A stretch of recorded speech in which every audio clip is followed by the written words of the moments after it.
6 na taon na ang nakalipas. Pinunit ko ito, ang admission letter na top 1 sa buong county.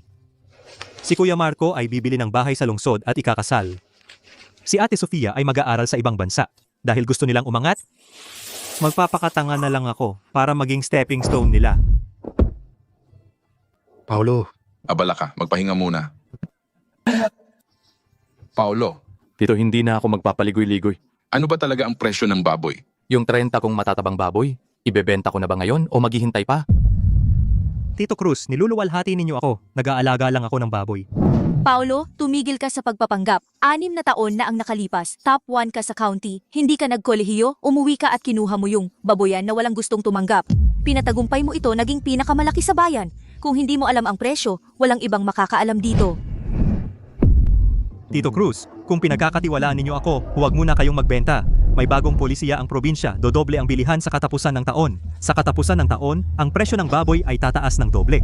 Kung ibebenta ninyo ngayon, tinatapon ninyo ang ginto na parang bato. Sabi ni Paulo tataas kaya tataas. Tito Cruz, maswerte ka. Hula-hula ko lang yon.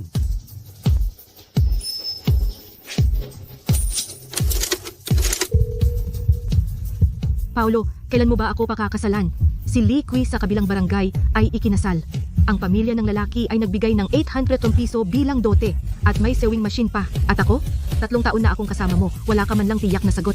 Mia, huwag kang mag-alala. Sa susunod na buwan, ang huling batch ng baboy ay lalabas na. Tiyak nakikita ako ng 50,000 piso, malaking TV, sewing machine at iba pang gamit. Hindi ako magkukulang ng kahit ano. Ikakasal tayo ng marangya. Ilang beses mo na yan sinabi? Ngayon, totoo na. Hintayin mo ako sa pagkakataong ito. Ako, Paolo, sa buong buhay ko, gusto ko lang bigyan ka ng magandang buhay. Sige, salita mo dapat tuparin. Hindi na talaga ako makapaghintay.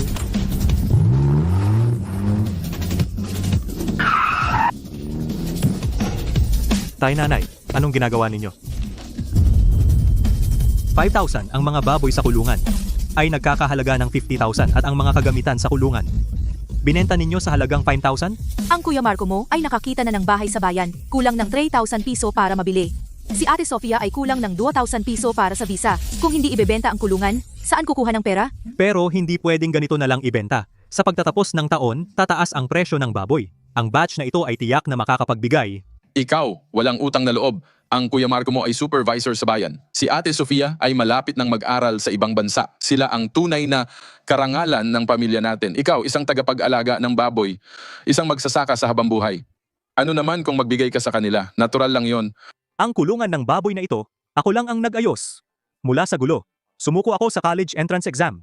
Sumuko ako sa pag-aaral sa universidad, 6 na taon. Tama na. Napirmahan na ang kontrata. Tapos na yan, hindi na mababago. Sa perang ito, sapat na para sa down payment ng bahay ni Kuya at may pambayad na rin sa visa ni Ate Sofia. Anong tinatawa mo? Sigurado ka bang walang tama sa ulo mo? Tay, nanay, isang tanong lang. Mula noong 16 ako hanggang ngayon, ilang taon na akong nagtatrabaho sa babuyan na ito? Di mo kasi kinakalkula yan? 6 na taon. Pinunit ko ang acceptance letter ko. Ako ang nagbayad ng pag-aaral ni Kuya Marco. Ako ang nag-ipon para sa pag-alis ni Ate Sofia. Ni hindi pa ako nakapag-asawa. At ngayon, nalaman ko na sa likod ko, ibinenta ninyo ang babuyan sa halagang 5,000 pesos lang. Bakit ka sumisigaw? Binigyan ka naming ng pagkain at damit. Tungkulin mo ng mag-alaga ng baboy. Si Kuya Marco at Ate Sofia ay edukado. Ikaw, isang magsasaka, tamang-tama lang ang pag-aalaga ng baboy. Tama nga, si Kuya Marco ay magtatrabaho sa opisina. Si Ate Sofia naman ay mag-aaral sa ibang bansa. Kapag naging successful sila, matutulungan ka nila. Ano bang naipanalo mo? Tulungan ako, ang pambili ng bahay ni Kuya Marco ay galing sa babuyan ko. Ang pang-aral ni Ate Sofia sa ibang bansa ay galing din sa babuyan ko. Kailan nila ako tinulungan? Simula ngayon, ang pag-aalaga sa inyo ay kay Kuya Marco at kay Ate Sofia. Huwag na ninyo akong hanapin. Si Kuya Marco at Ate Sofia ay mga taong may mahalagang gagawin. Wala silang oras para sa amin. Kung hindi sila, sino? Hintayin ninyo silang magkaroon ng oras. Umalis ka na at huwag nang bumalik pa. Wala kang kwenta. Mas maganda pa ang aso sa kanto kaysa sa'yo. Kapag pinakain mo yung aso, umuugoy ang buntot. Saan ka pupunta? Sinasabi ko sa'yo, sa loob ng 2 araw, gagapang ka pabalik dito dahil sa gutom. Mia, anong ginagawa mo rito? Paolo, hiwalay na tayo. Sino nagsabi sa'yo? Alam na ng buong baryo, ang babuyan mo ay naibenta ng mga magulang mo sa halagang 5,000 pesos. Wala kang dalang kahit ano, wala ka nang matutuluyan. Ano ang gagamitin mo para pakasalan ako? Makinig ka, Mia. Pupunta ako sa bayan at magsisimula ulit. May kakayahan ako. Magsimula ulit? Paulo, gumising ka. Ang naipon mo sa loob ng 6 na taon, ibinigay ng mga magulang mo sa kapatid mong lalaki at babae. Hindi mo kayang protektahan ang sarili mo. Paano mo ako poprotektahan? Ako, 3 taon akong naghintay sa'yo. 3 taon. Ang ibang babae ay nag-asawa at nag-anak na. Ako'y naghintay sa'yo. Sinabi mong kapag lumaki na ang mga baboy, papakasalan mo ako. Naniwala ako. Sinabi mong magkakaroon tayo ng kasal. Naniwala rin ako. At ngayon, wala na ang babuyan. Ano pa ang paniniwalaan ko? Mia, kikita ako ng sapat na pera para pakasalan ka ng marangal. Kuya, ipagdiwang natin si Ate Sofia na nakuha ang US visa. Ang swerte ng pamilya Reyes. Pagbalik ko galing US na may pinag-aralan, tayo na ang pinakauna sa bayan.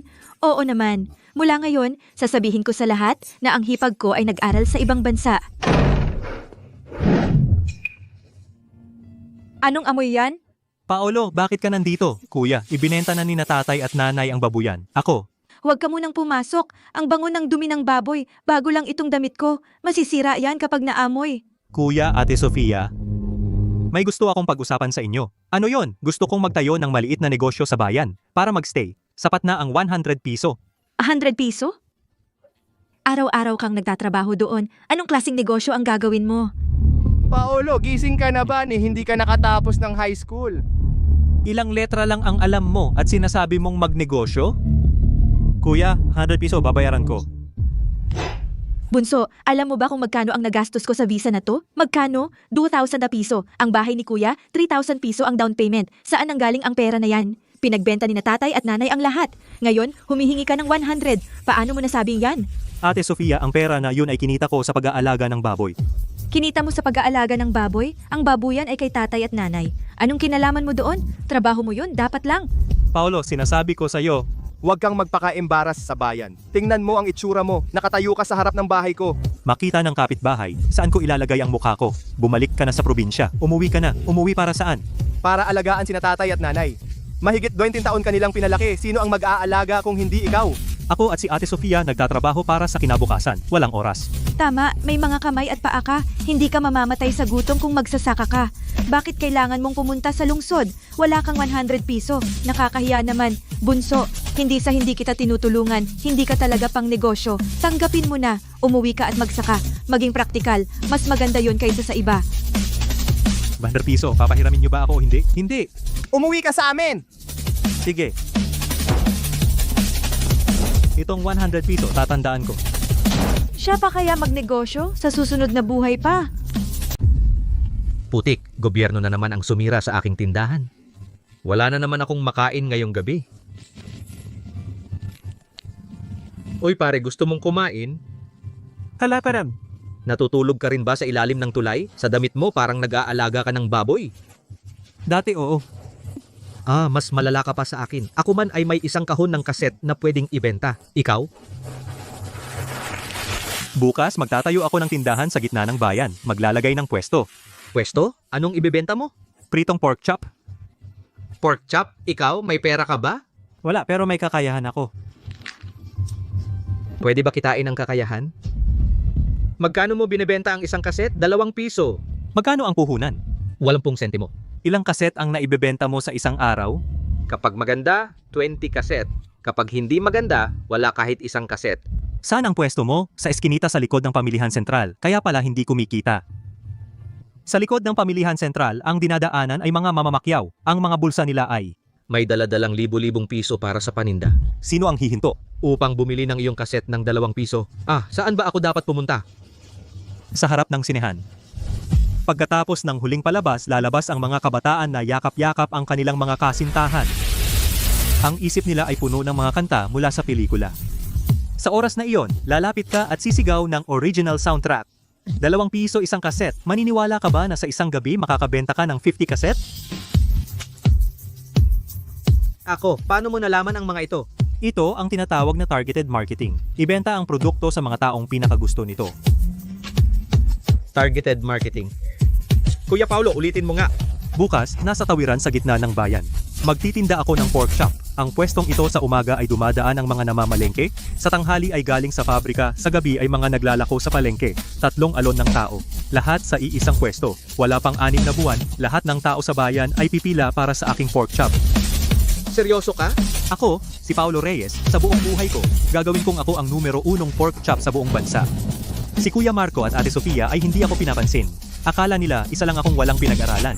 Sige, ipapakita ko sa kanila kung gaano kalayo ang mararating ng isang mahirap. Sige, bukas ng simapon ng umaga kita tayo sa tawiran. Kuya Paulo, itong mga karne ay pinagtabasan lang ng iba mga pinagtabasang tira-tira. Pwede bang kainin? Karne ito ng harapang binti. Kakaunti ang liit, pantay ang taba. Mas masarap kaysa tenderloin kapag ginawang pork chop. Itong mga tira-tirang karne, walang may gusto niyan. Kunin mo na lahat 5 piso bawat kalahating kilo. 3 piso, lahat akin na. Ang mga tira-tirang karne araw-araw ibigay sa akin. Sige, kunin mo na. Kuya Paulo, tira-tira at pampalasa. Hindi man lang umabot ng 3 piso ang kabuuan. Sigurado ka bang kikita ito ng daan-daan? Sundan mo ako mamayang gabi, malalaman mo.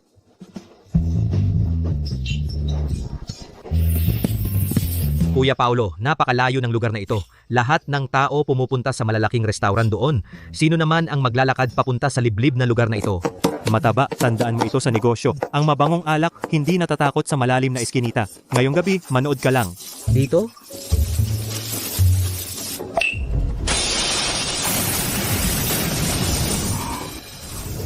Ay, anong amoy ito?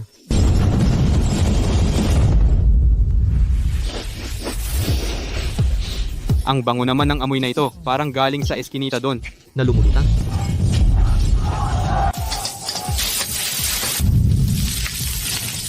Kuya Paulo, may pila na. Nakapila na lahat mga customer ng malalaking restaurant. Lumapit na lahat sa atin. Sir, 3 order pa. Itong pork chop mabango pa ito ng 10 beses kaysa sa mga restaurant ng gobyerno.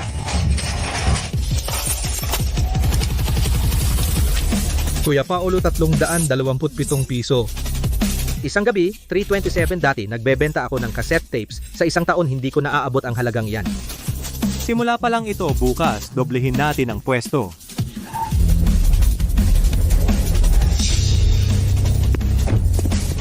Sir Reyes, paano kung umuwi muna tayo at mag-isip ng ibang paraan? Yung 300,000 na paninda sa bodega. Huwag na banggitin nakaipit ang 300,000 na paninda. Kapag dumating ang due date ng loan sa bangko sa katapusan ng taon, isasara na ang pamilihan sentral ko. Anong amoy ito? Parang galing doon ng amoy. Isa nga. Masarap itong pork chop. Binata, medyo malayo ang lugar mo. Bakit ang dami mong customer? Hindi importante ang lokasyon, masarap ang lasa. Kaya pumupunta ang mga tao. Makinig. Isang nagtitinda sa bangketa. Mas marunong pa siya kaysa sa akin. May 300,000 piso na produkto akong nakatambak sa bodega. Kahit naka-sale, walang bumibili. Sobrang stress ko, parang malalagas na ang buhok ko. Sir Reyes, totoo, mahirap ibenta ang batch na iyon. Sobrang magkakaiba ang mga estilo. Walang target market, alam kong mahirap ibenta. Ang tanong, paano ibebenta? Binawasan ko ang presyo hanggang 60% off. Sa mall, kahit isang langaw, wala man lang pumasok. Kahit naka-sale, hindi mabenta. Ibig sabihin, hindi presyo ang problema. Problema sa pagkatao. Kapag mas mura ang bagay, mas wala itong halaga sa paningin ng tao. Kung gayon, ano sa tingin mo ang problema? Nagbebenta ka ng 60% off. Ang customer ay iisipin lang, may mali ba sa produkto? Ano ang dapat gawin ayon sa'yo? Hatiin mo ang iyong 300,000 na produkto. Yung nagkakahalaga ng 10 piso at yung 100 piso pagsamahin. Balutin ng brown paper, tatakan ng mahigpit, walang makakakita kung ano ang nasa loob. Isang kahon, pare-parehong presyong 30 piso. Anong ibig sabihin? Hindi makita kung ano ang nasa loob. Sino ang bibili? Kaya nga bibili sila. Sumulat ka ng isang linya sa labas ng kahon. Maaari kang gumastos ng 30 piso at makakuha ng bagay na nagkakahalaga ng 100 piso. Lahat ng tao ay may pagkasugal. Gumastos ng 30 piso. Apusta para sa isang bagay na 100 piso. Sa 10 taong dadaan, Otto ang gustong subukan. May taong gumastos ng 30 piso at nakuha ang bagay na 100 piso. Ipagmamalaki niya ito sa lahat. Kapag narinig ito ng iba, parang baliw na tatakbo papunta sa mall mo. Hindi dahil maganda ang produkto mo, kundi dahil hindi sila kontento. Ang iba ay kumita, sila mismo ay hindi. Ito ay tinatawag na blind box bundle. Pagkatapos, sa unang araw, nagbenta ka ng 500 na kahon. Sa ikalawang araw, 300 na lang. Sa ikatlong araw, 100 na lang. Araw-araw, mahaba ang pila sa labas. Kung huli ka, hindi ka makakabili. Bakit bumababa ang benta? Kapag hindi mabili, mas gusto pang ang bilhin. Ang tao ay hindi takot gumastos. Ang kinakatakutan ay ang iba ay nakabili. Habang sila ay hindi, kapag mas kakaunti ang produkto mo, lalo silang mag-aagawan. Ito ay tinatawag ng hunger marketing. Sir Reyes, kumusta po kayo? Marami na akong taon sa negosyo. Wala pang tao na nagsabi sa akin ng mga aral na ito. Pare, ang galing mo talaga. Isang simpleng tindero lang ako sa palengke. Huwag mo akong lokohin. Ang mga sinasabi mo, pumunta ako sa lungsod provincial para makinig sa mga propesor sa universidad ay hindi ko pa narinig. Kuya, ang mga sinabi ni Kuya Paulo, sinaulo ko lahat. Yung precision customer acquisition, hunger marketing, pakete ng misteryong kahon. Kahit hindi ko maintindihan, pero alam kong lahat yan epektibo. Pare, ito ay maliit na regalo para sa iyo. Sana matulungan mo akong gabayan sa mga problema sa negosyo. Pwedeng pag-usapan ng bayad. Hindi na kailangan. Isang nagtitinda lang ako ng pork chop. Ang iyong mga paninda, gawin mo ayon sa sinabi ko. Mga kalahating buwan ay maibebenta na. Sir Reyes, kung gusto mo talaga akong pasalamatan, sa susunod, kung may problema ang tindahan ng pork chop, sabihan mo lang ako. Tandaan mo ang taong ito. Mula ngayon, sino man sa kalye na ito na gumalaw sa kanyang tindahan ay kalaban ko, Ricardo Reyes. Kuya Paulo, 5,000 pesos ay hindi mo tinanggap? Iyon ay 5,000 pesos ha? Ang 5,000 pesos ay hindi makakabili ng utang na loob ng may-ari ng pamilihan sentral sa iyo. Ang galing ni Kuya Paulo. Pero pakiramdam ko, yayaman ka sa hinaharap. Dahil sa patakaran ng gobyerno na mag-stock ng baboy, tumaas ng 3 beses ang presyo ng baboy. Kuya Paulo, Kuya Paulo. Anong sigaw mo? 3 beses ko nang kinuwenta. Ang netong kita sa account, 200,000. Kuya Paulo, noong nakaraang taon, sa ilalim ng tulay, sinabi mo sa akin. Ngayon, naniniwala na ako. Talagang naniniwala na ako. Kasi simula pa lang. Anong minamadali? Kasi simula pa lang, ang tatay ko ay naghirap sa buong buhay. Ang kuya mo at ang asawa niya, hindi ka man lang pahiramin ng 100 pesos. Kapag nalaman nila, tiyak na... Kumusta, linjitadyang ng baboy? Para kay Kuya Paulo. Kuya Paulo, isang matandang babae ang tumatawag. Sabi niya, lola mo raw. Lola, Paulo, ikaw ba yan? Namimiss ka ni Lola? Mahigit 1 taon ka nang wala. Wala ka man lang pinadalang balita. Lola, okay naman ako sa bayan. Kumusta ang kalusugan mo? Wala naman sa Lola. Paulo, may malaking nangyari sa bahay. Ang mga magulang mo, yung taniman sa tabi ng babuyan, gagawin ng gobyerno ang highway, kaya kailangan gibain. Nagbayad sila ng 100,000 pesos. Ang saya-saya ng mga magulang mo. Nag-imbita sila ng maraming tao sa bahay. Ang ate mo, Sofia, ay umuwi na rin mula sa ibang bansa. Andyan na ang lahat, ikaw na lang ang kulang. Paolo, alam ni Lola na may galit ka. Yung ginawa ng mga magulang mo, hindi kayang kontrolin ni Lola. Pero nakikiusap si Lola na umuwi ka para makita ka ni Lola. Lola, huwag kang umiyak. Uuwi ako, bukas na bukas. Kuya Paulo, ano ang nangyari sa lola mo? Nagbayad ang gobyerno ng 100,000 pesos para sa demolition ng bahay namin. Magpapakain kami tuloy-tuloy. Bumalik na rin si Ate Sofia.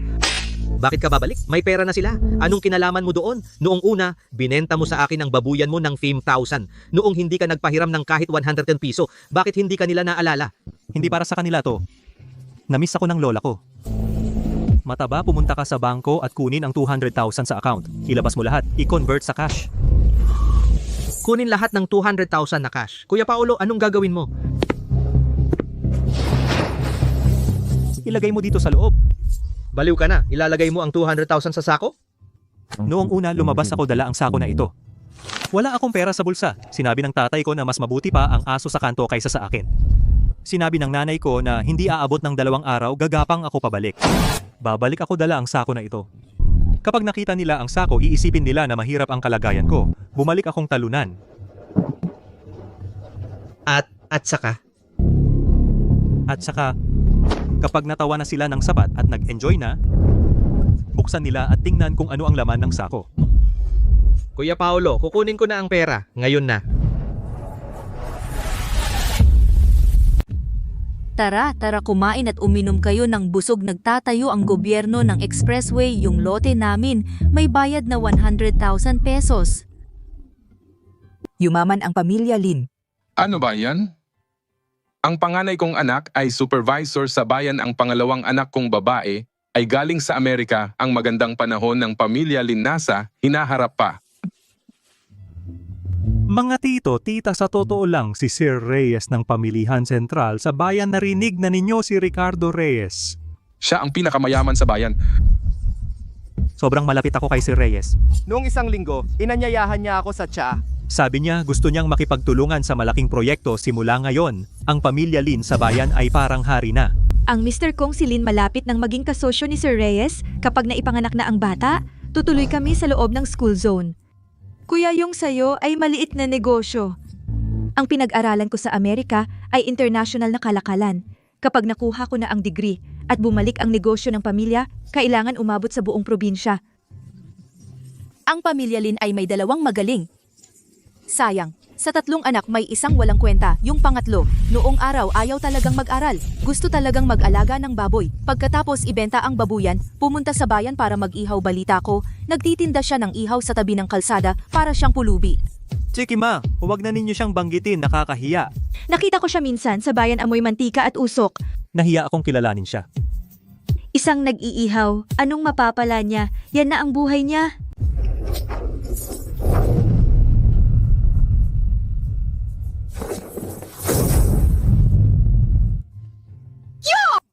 Nagsalita ka pa, dumating na siya. Sumunod ang amoy. Paolo, anong ginagawa mo rito? Special day ng pamilya natin ngayon. Huwag ka rito, nakakasira ka ng araw. Pangatlong kuya, tingnan mo ang suot mo. At yung basag na bag na dala-dala mo. Hindi naman siguro, hindi ka na makaahon sa bayan. At umuwi ka para humingi ng pera? Ay, baka naman narinig mo na may bayad ang bahay natin mula sa demolition? Kaya umuwi ka para makihati? Paolo, nung una, umalis ka dala yung basag na bag. Sinabi ko pag umalis ka, huwag ka nang bumalik. Ngayon, balik ka dala yung basag na bag, bumalik ka. Anong balak mo? Huwag ka rito, nakakahiya. Si Kuya Marco at si Sir Reyes ay mag-uusap tungkol sa negosyo. Galing Amerika si Ate Sofia. Ang mga bisita ngayon ay mga respetadong tao. Ikaw, nagtitinda ng BBQ, ano ka dito? Hindi ako umuwi para humingi ng pera. Si Lola ang nagsabi sa akin na umuwi. Yang basag mong bag, ano laman yan? Mga lumang damit? Sa bayan, hindi ka na kayang mag-upa ng tirahan, kaya umuwi ka ng nakayuko. Nakakahiya. Kuya, huwag mo nang sipain. Baka lumabas ang mga buto ng BBQ. Nakakahiya. Sige na, Paolo. Kung dumating ka para makikain, kumain ka at umalis ka na. Huwag kang makasagabal sa usapin ng kuya mo at ate mo.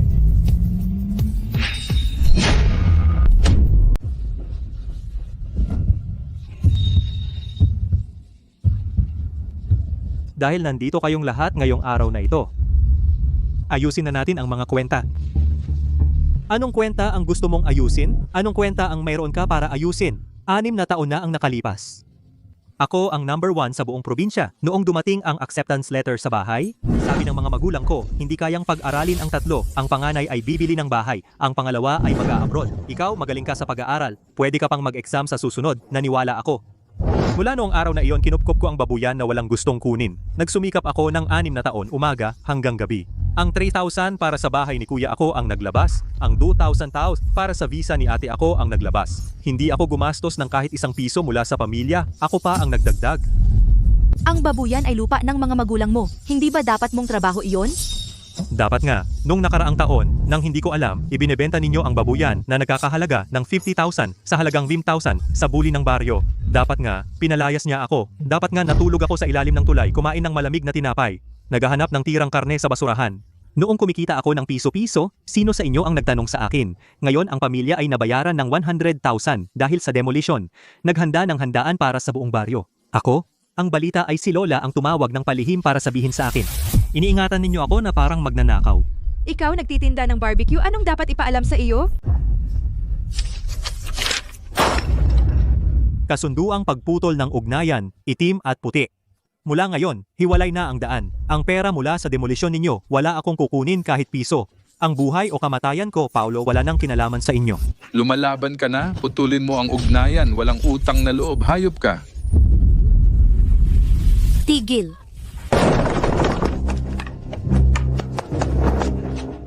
Binubugbog mo pa siya.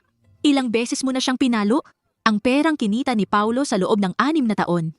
Lahat napunta sa pamilya. Ginagawa ninyo siyang alagang hayop, tapos sinisipa ninyo. Ngayon, nagsabi siya ng totoo, binugbog mo siya, wala na kayong konsensya. Nanay, ama ako niya, nag-alaga siya ng baboy at nagbigay ng pera sa pamilya. Tama lang yon. Ang panganay at pangalawa ay nag-aaral. Si Paulo ay hindi nag-aral. Kung hindi siya, sino pa? Hindi siya nag-aral? Hindi ba siya pinag-aral? Kayo ang pumigil top 1 sa buong probinsya, pinutol ninyo ang kanyang daan. Para rin sa pamilya iyon. Para sa pamilya? Para sa panganay at pangalawa iyon si Paulo? Hindi ba ninyo anak si Paulo? Lola, huwag na po kayong magsalita. Wala rin namang mangyayari. Pipirma ka ba o hindi? Bahala ka kung pumirma, tapos na kung hindi. Hindi na rin ako babalik dito. Hindi ako pipirma. Pinalaki kita ng 20 taon. Hindi basta-basta mapuputol iyon. Pinalaki kita ng 20 taon. Nakasulat sa itim at puti. Gusto mo lang iwanan ang pamilya Santos. Wala kang pagkakataon. Pangatlo, bakit ka nakikipagtalo sa mga magulang? Pamilya tayo. Ano bang problemang hindi natin malalampasan? Naghirap ka sa labas. Alam ko. Pero ang pera mula sa demolition ng bahay, itong 100,000. May parte ka rin dyan sa hinaharap. May parte. Kailan ako nagkaroon ng parte? Pangatlo, kung may galit ka sa loob, pwedeng ibuhos mo sa amin, pero damhin mo ang konsensya mo. Ito sa tiyan ng asawa ng kuya, ay dugo ng pamilya Santos. Ikaw, bilang tiyuhin, hindi naman pwedeng. Hindi mo kilalanin ang sarili mong pamangkin? Kung talagang aalis ka, kapag isinilang ang batang ito, wala man lang tiyuhin, kaya mo bang tiisin? Pangatlo, sasabihin ko sa'yo ang totoo. Ang pinag-aralan ni ate sa Amerika ay international trade. Kapag nakuha na ni ate ang degree at bumalik, kikita ng malaking pera. Ikaw ang unang tutulungan ko, tayo'y magkapatid, iisa ang puso. Sa hinaharap, protektahan ka ni ate. Ate, yung sinabi mo tungkol sa bata. Noong nakaraang taon, 3 taon kaming magkasama ni Mia. Nagplano kaming pagdating ng katapusan ng taon kapag naibenta ang mga baboy. Pakakasalan ko siya. Ang kulungan ng baboy ay ibinenta ninyo. Lumayas ako na walang dala. Nakipaghiwalay sa akin si Mia. Hindi man lang ako makapag-asawa. Ngayon, kinukwento ninyo sa akin ang tungkol sa bata. Kuya Marco, yung 3,000 pesos mo para sa bahay ay galing sa pagbenta ng kulungan ng baboy sa mababang presyo. Ilang regalo ang binigay ko noong kasal mo? 500. Ibinenta ko ang 2 lalaking baboy para mabuo yon. Ikaw? Pumunta ako sa bayan para humingi ng 100 pesos sa iyo. Ano ang sinabi mo? Bumalik ka sa probinsya.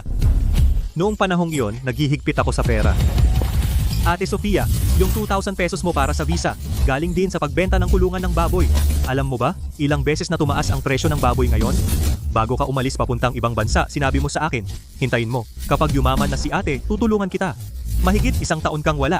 Ilang tawag ang ginawa mo sa bahay? May tinawagan ka ba sa akin? Nag-aral ako sa ibang bansa, sobrang busy. Busy. Busy kang gumastos ng pera ko. Pinaghirapan kong pera para magpaganda ka. Pagbalik mo, hindi mo alam kung nasaan ako. Noong natutulog ako sa ilalim ng tulay at kumakain ng tinapay, ano ang ginagawa mo? Totoo ang sinasabi ni Paulo. Yung babuyan nun, siya talaga ang nag-iisang nagtayo niyan. Kung hindi nabenta ang babuyan, si Paulo ay milyonaryo na. Babuyan na 5,000 ang bili, 50,000 ang benta. Ang daya naman, Ano ba ang alam nyo? ito ang bahay ng pamilya Reyes. Pamilya Reyes. Noong araw, si Paulo ang top 1 sa buong bayan. Hindi siya pinapag-aral. Alam ng lahat sa bayan. Magkano ang ginastos para sa panganay at pangalawa? Lahat galing sa babuyan ni Paulo. Tigilan nyo na ang pangingialam. Pangingialam. Ang pera na kinita ni Paulo sa 6 na taon, lahat binigay sa pamilya. Sa huli hindi makahiram kahit 100 piso. Ito ba ang ginagawa ng magulang? Kayo, Ako, ang sakit ng dibdib ko. tatay, anong nangyari? Paulo, papatayin mo ba ako sa galit? Hindi na kaya ng puso ko. Masaya ka na? Kung may masamang mangyari sa tatay mo dahil sa galit mo, anong gagawin mo? Kailangan mong bayaran ito ng buhay mo. Umalis na kayo. Umalis na kayo. Diyos ko. Diyos ko. Paulo, sumama ka kay Lola. Huwag ka nang manatili dito. Kuya, sa tingin mo yung kanyang... Ano ba talaga ang laman ng lumang bag na iyon? Wala naman. Ilang lumang damit lang.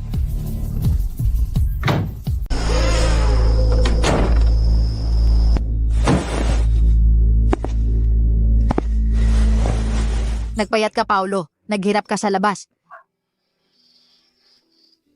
Lola, hindi ako naghirap. Matamis ang kinakain ko.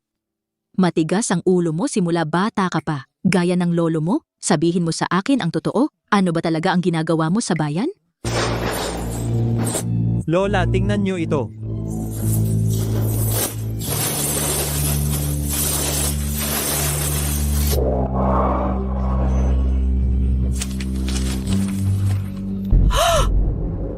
Paolo, magkano ito? 200,000. Nagbukas ako ng tindahan ng pork chop sa bayan. Kinita ko sa isang taon. 200,000? Ikaw lang. Ako lang. Walang tulong mula sa magulang. Walang tulong mula kay Kuya Marco o Ate Sofia. Noong nakaraang taon, natulog ako sa ilalim ng tulay. Wala akong pera pambili ng tinapay, wala man. Ngayon ang 200,000 ito ay galing sa bawat pork chop na pinirto ko ng paisa-isa. Paolo ko. Alam ni Lola na magtatagumpay ka. Ang batang nangunguna sa buong bayan noon, hindi ka naman duwag. Lola, bukas bibili ako ng bahay sa bayan ng buong bayad. Ang unang gagawin ko pagkatapos bumili ng bahay ay sunduin kayo at doon kayo tumira. Hindi na ninyo kailangan makisama sa kanila at magtiis na kasama sila. Huwag mo akong alalahanin, Lola. Huwag mo akong alalahanin, Lola. Unahin mo munang ayusin ang buhay mo. Mula bata hanggang ngayon, Lola, ikaw lang ang nagmamahal sa akin sa pamilya. Tinuruan mo akong magbasa. Tinuruan akong magbasa ng dyaryo. Tinuruan akong magkalkula. Kung anong meron ako ngayon, lahat ay dahil sa iyo. Ang perang ito, ang unang bahagi ay para sa iyo, Lola. Si Mia ano na? Ikaw at si Mia? Bibisitahin ko siya bukas. Sa katapusan ng taon, dadalhin ko siya ng Marangya para pakasalan. Lola, dadalhin ko sa iyo ang iyong magiging manugang. Sige, Lola. Maghihintay ako. Lola, huwag mong sabihin kanino man tungkol sa pera, lalo na kina nanay at tatay. Alam ni Lola? Hindi ako magsasalita ng kahit isang salita.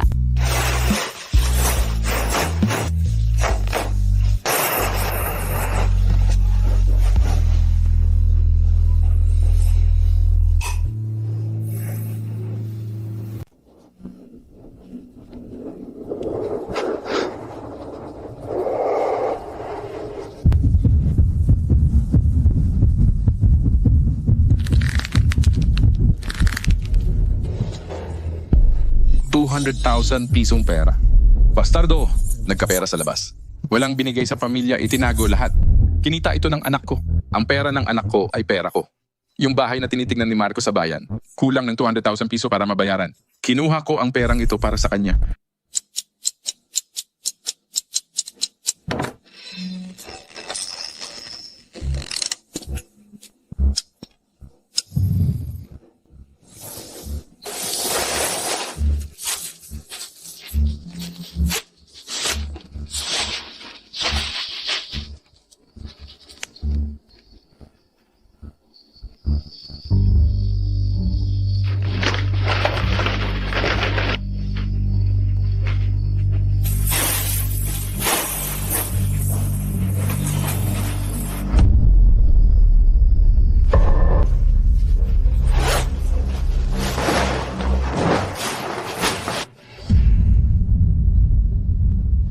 Doon taon kitang pinalaki.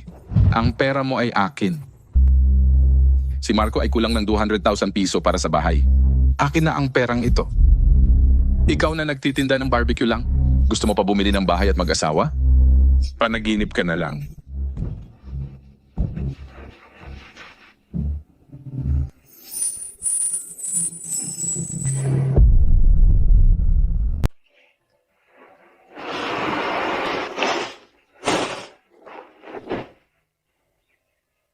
Paolo, alis ka na ba? Lola, hahanapin ko muna si Mia at dadalhin ko siya sa bayan para tumingin ng bahay. Kapag nakuha na namin ang bahay, ikaw ang unang susunduin ko. Matigas ang ulo ni Mia. Noong araw na naibenta ang iyong babuyan, nakipaghiwalay siya sa'yo. Sigurado ka ba? Lola, noong nakaraang taon, wala akong kahit isang sentimo nakipaghiwalay siya sa akin. Hindi ko siya sinisisi. Ngayon, dala ko ang ₱200,000 para hanapin siya. Ipinangako ko sa kanya malaking color TV, makinang panahi ang 3 pag-aari at isang tugtugin walang mawawala. Sige, humayo ka. Ibalik mo siya rito, lulutuan ko kayo ng lola ng pansit na mahaba.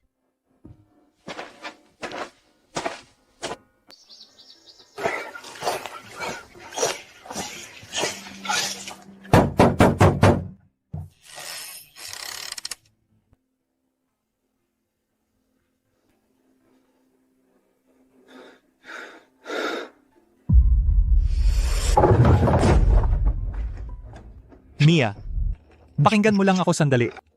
Isa lang.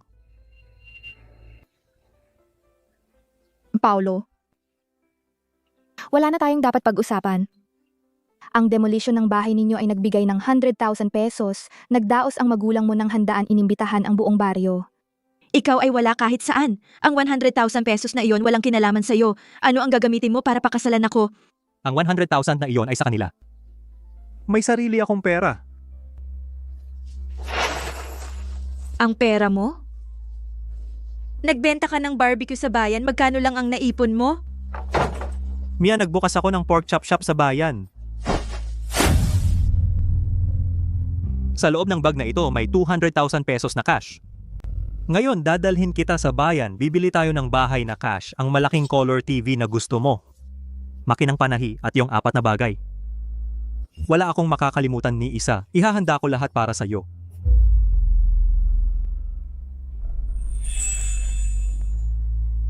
Huwag mo akong lokohin. Ako si Paulo, kailan kita dinaya? Noong nakaraang taon, sinabi ko sa'yo, sa katapusan ng taon, dodoble ang presyo ng baboy. Tumaas ba?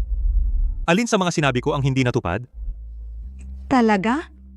Mayroon ka talagang 200,000? Mia? Noong araw na nakipag-break ka sa akin noong nakaraang taon, may sinabi ako. Tiyak nakikita ako ng sapat na pera. Pakakasalan kita ng magarbo. Ngayon, tutuparin ko na ang pangako ko. Paulo, marami na akong beses na naniwala sa'yo. Bawat pagkakataon, sinasabi mo sa akin, hintayin ang susunod na batch ng baboy. Hintayin na tumaas ang presyo ng baboy. 3 taon akong naghintay. Hinintay ko hanggang wala ka ng pera. Kaya ito na ang huling pagkakataon. Sumakay ka sa kotse kasama ko. Pagdating sa bayan, buksan mo ang bag na ito. Kung kulang ang pera kahit 1 piso, lumayo ka agad, hindi kita pipigilan.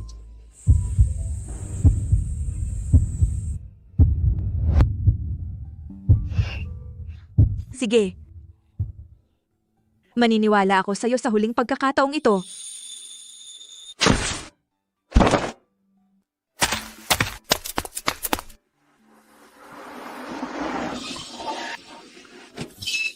Mag-ingat ka.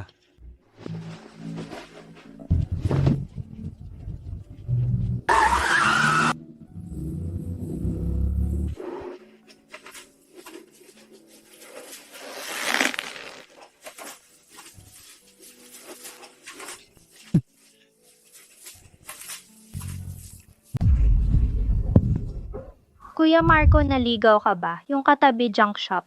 Bibili kami ng bahay. Ang pinakamura ay 200,000 pataas. Sigurado ba kayo? Alin ang pinakamalaki kong cash? Ilabas mo at tingnan namin. Pinakamalaki penthouse, pero 300,000 yun po? Sinabi ko na, cash. Paulo, 300,000. Ako na ang bahala sa pera. Kunin ko na ito, pirmahan na natin ang kontrata ngayon. Eh kayo yung pera? Ano kay Paulo? Sabi ko na nga ba, may dalang sako, bumibili ng bahay, pinakamalaking biro ng taon. Paulo, niloko mo ako, niloko mo na naman. Hindi, kagabi nandito pa. 200,000 na cash. Miss, Pinirmahan na ang penthouse. Cash, 300,000. asawa, ang galing mo talaga. Si Kuya naging successful na, ang haligi ng tahanan ng pamilya Lin. 300,000. Saan nyo nakuha ang 300,000? 100,000 mula sa demolition compensation. Dagdag pa. Ito ang pera ko, 200,000. Ninakaw mo kagabi. Anong nakaw? Ang pagkuha ng tatay ng pera ng anak, tawag ba yun sa nakaw? Kinuha nyo ang 200,000 ko. Dagdag pa ang 100,000 mula sa demolition. 300,000 cash para bilhan siya ng bahay. Ang perang pinaghirapan ko, ninakaw nyo para bilhan siya ng bahay. Ikaw ay anak ng pamilya Lin. Ang perang kinikita mo ay pera ng pamilya. Ang kuya mo ay supervisor sa bayan. Bumili ng bahay, ano naman? Ikaw mag-isa? Anong penthouse? Tatawag ako sa security. Ito ay pagnanakaw. Anong tatawagan mo? Tatay mo ako. Ang pagkuha ng pera mo ay natural lang. Ito ay kawalan ng paggalang. Sabi ko sa'yo, ang perang ito ay dapat ibibigay sa kuya mo pambili ng bahay. Gusto mo akong kalabanin? Paulo, tanggapin mo na. Ang pagtatrabaho mo ay para sa pamilya. Mula bata hanggang ngayon, ganito na. Kahit kumita pa ang iyong pork chop shop, dapat pa ring magbigay sa mga magulang. Eh, malapit nang ipanganak ang pamangkin mo. Bilang tiyuhin, dapat mag-ambag ka. Hindi ba dapat? Mga tao pa ba kayo? 6 na taon akong naghirap para sa inyo. Hindi ninyo ako pinag-aral kahit nanguna ako sa pagsusulit. Lahat ng pera mula sa babuyan ay kinuha ninyo. Sa huli pati yung 200,000 piso na pinag-ipunan niya ng husto. Ninakaw ninyo sa hating gabi para bilhan ng bahay si Marco. Grabe naman ang favoritismo ninyo. Wala ba kayong konsensya? Sino ka ba? Ito ay usapin ng pamilya namin. Usapin ng pamilya namin. Sige, Paulo, noong pinunit ninyo ang acceptance letter, naawa ba kayo? Noong binuhay ko ang sirang babuyan, tumulong ba kayo? Pumunta siya sa bayan para humingi ng 100 piso kay Marco. Noong pinalayas siya, wala kayong pakialam, perang kinuha ninyo sa kanya. Ikaw hindi ka pa asawa, bata ka pa. Ano ka ba para makialam sa pamilya namin? Tama, wala pang kasal. Nakikialam ka na kung paano namin gastusin ang pera. Wala kang kinalaman. Banyaga, 3 taon na ako kay Paulo. 3 taon akong naghintay na pakasalan niya ako. Bawat sentimo na kinita niya, nakikita ko, kayo ang paulit-ulit na nag-alis sa kanya ng lahat. Tama na. Ikaw, Banyaga. Nakikialam ka, hindi tama. Wala kang karapatang makialam. Hindi ka miyembro ng pamilya. Tay, huwag kang sumigaw sa kanya. Si Mia ay kasama ko ng 3 taon. Pinangako kong pakakasalan siya. Kahit ano paman, kailangan niyang may patutunguhan. Katiyakan? Ikaw mismo, mahirap ka. Ano ang maibibigay mo sa kanya? Tumahimik ka. Kung wala si Paulo, wala kang kwenta. Sino ang sinasabi mo? Kayo ang sinasabi ko. Malba, para... Umalis kayo, lumabas kayo.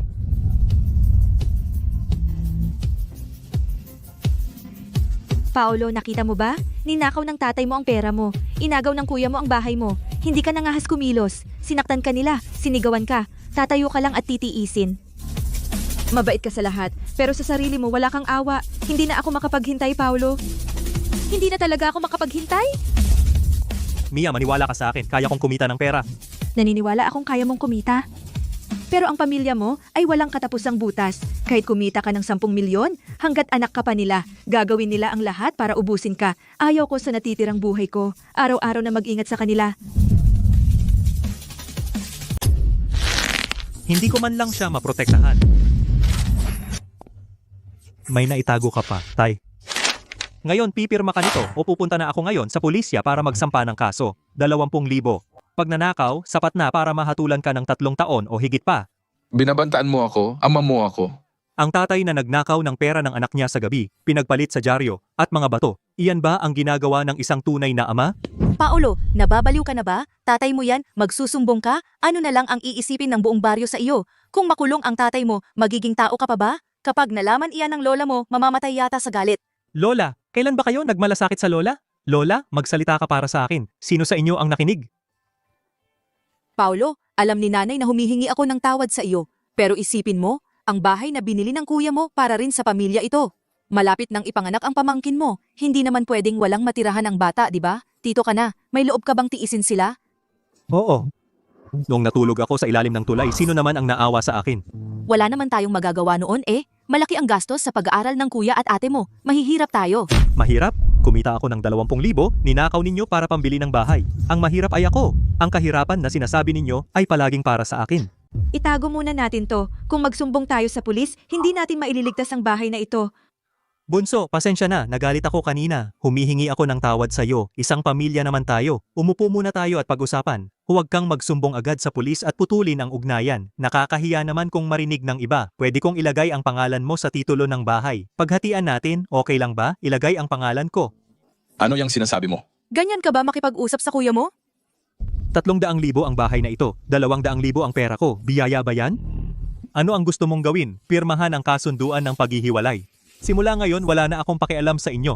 At wala rin kayong pakialam sa akin. Hindi ako pipirma. Ayoko talaga. Sige, magreklamo ka sa pulis. Bahala na. Makukulong ako ng ilang taon. Paglabas ko, tatawagin mo pa rin akong tatay. Pipirma ako sa kasunduan. Ano na lang ang sasabihin ng mga tao sa baryo? Sasabihin nila, ang matandang si Ginoong Lim, pinilit ang bunso na putulin ang ugnayan. Wala na akong hiya. Ang mukha mo, nung ninakaw mo ang 200,000 ng iyong anak, nasaan ang hiya mo? Hindi ko ninakaw. Iningatan ko lang para sa'yo. Ikaw lang may dalang 200,000 sa bulsa. Paano kung mawala? Ginastos ko sa tamang bagay. Tamang bagay? Ang pagbili ng bahay ni kuya para sa eskwelahan ay tamang bagay? Ang pag-aasawa ko hindi? Ang kuya mo ay manager. Ang pagbili niya ng bahay ay importanteng bagay. Bakit ka bibili ng bahay mag-isa? Sige. Ayaw mong pumirma? Saan ka pupunta? Sa presinto. Tumigil ka, subukan mo lang. Pirma. O hindi? Hindi ako pipirma. Tatay mo pa rin ako. Kahit kailan, hindi mo mapuputol. Bilis pigilan mo siya. Kung magrereklamo talaga siya sa pulis tapos na tayo. Paolo, tumigil ka, kumalma ka. Umalis ka. Pupunta ka talaga sa pulis? Alam mo ba ano ang mangyayari kung magsumbong ka? Nasa loob na si tatay, mamarkahan kang walang utang na loob habang buhay. Tutuligsain ka ng buong baryo. Magpapatuloy ka pa ba sa negosyo mo? Ako? 6 na taon na kayong sumisipsip ng dugo ko. Sino ang tumuligsa sa inyo? Paolo, kuya, nakikiusap ako sa'yo. Bigyan mo ako ng respeto. Maupo tayo at mag-usap. Pag-usapan natin ang bahay, pag-usapan din natin ang pera. Huwag mong itulak ang pamilyang ito sa kamatayan pamilya. Kailan ba ako nagkaroon ng pamilya? Ang meron lang ako ay isang kulungan ng baboy na pinagtatrabahuhan. Kung itutuloy ni tatay sa pulis, mawawala ang dangal ng pamilya natin. Kung makulong ka, sino ang mag-aalaga sa'yo? Ako at si Marco ang mag-aalaga sa'yo. Ang batang ito sa aking tiyan ay ang tunay mong apo. Sisilbihan ka namin habang buhay. Bakit ka pa matigas ang ulo? Tatay, pumayag ka na kaya? Ang katigasan ng ulo ni Paolo talagang magsusumbong siya sa pulis. Kapag nakulong ka, ano ang gagawin ko? Pumirma na. Kung pumirma ako, ano ako? Saan ko ilalagay ang dangal ko? Noong ninakaw mo ang 200,000 mula sa anak mo, wala ka ng dangal. Ikaw, huling tanong ko, pipirma ka ba o hindi? Susunod na hantungan. Pulis 200,000 magnanakaw, 3 taon ang minimum. Isipin mo. Tatay. Ako at si Marco ang mag-aalaga sa'yo. Pakiusap. Tatay, huwag mong palalain ang bagay. Pipirma ako, okay na. Ikaw na walang utang na loob, pinalaki kita ng mahigit 20 taon. Ngayon pinipilit mo ang sarili mong ama. Hindi ka tao. Paolo, aalis ka na ba talaga? Pagkatapos nito, wala ka ng magulang. Sigurado ka ba? Wala na akong magulang mula pa 6 na taon. Paano ako nagkaanak ng isang tulad mo? Umalis ka at huwag ka nang bumalik. Huwag kang mag-alala, hindi na ako babalik. Tandaan mo, kung wala ang pamilyang Lim, wala ka. Kung hindi ka magtagumpay sa labas, huwag kang lalapit sa akin para humingi ng tulong.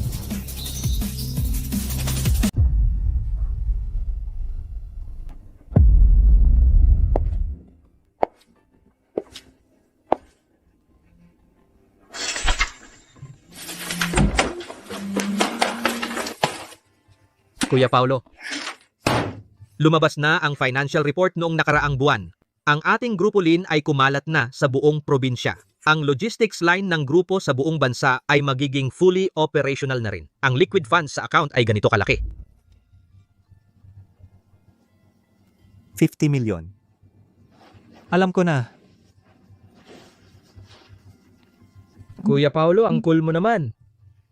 Ngayon, ikaw ay isang tunay na multimilyonaryo, ang pinuno ng industriya ng pagkain sa buong probinsya.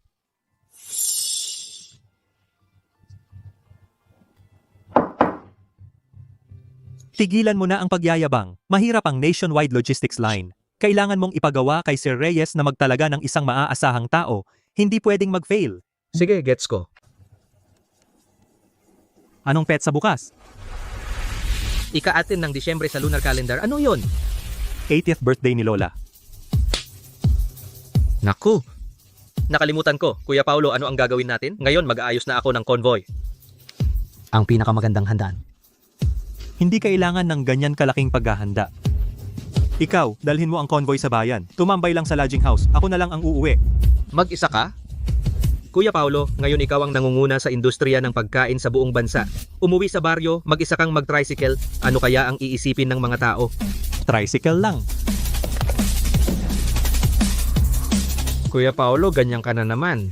3 taon na ang nakalipas, bit-bit ko ang sako, umalis ako sa baryong iyon. Ngayon, sasakay ako sa tricycle pa uwi. Si Lola ay hindi naghahangad ng karangyaan. Gusto lang niya akong makita.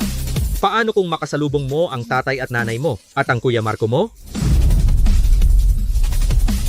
Kahit makasalubong ko, ano naman? Noong araw itim sa puti.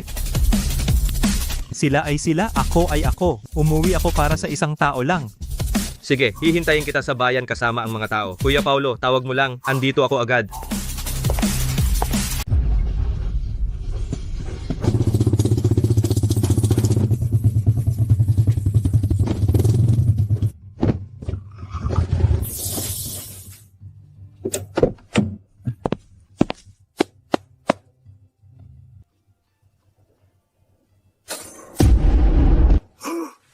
Paolo, Ikaw,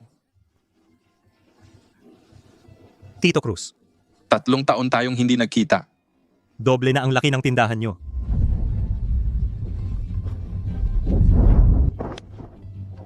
Paolo, nung una sinabi mo sa akin na pigilan ng baboy at huwag ibenta, sinunod ko ang sinabi mo. Pagdating ng taon, triple ang presyo ng baboy. Yung batch na yon ng baboy ay nagbigay sa akin ng mahigit 100,000. Itong tindahan ko noong panahong iyon ay nabili gamit ang perang kinita ko. Paolo, bumalik ka na, ay Diyos ko. Narinig ko sa iba na nagbukas ka ng malaking kumpanya sa ibang lugar, totoo ba? Tita, gawa-gawa lang yan. Nagbukas lang ako ng maliit na restaurant.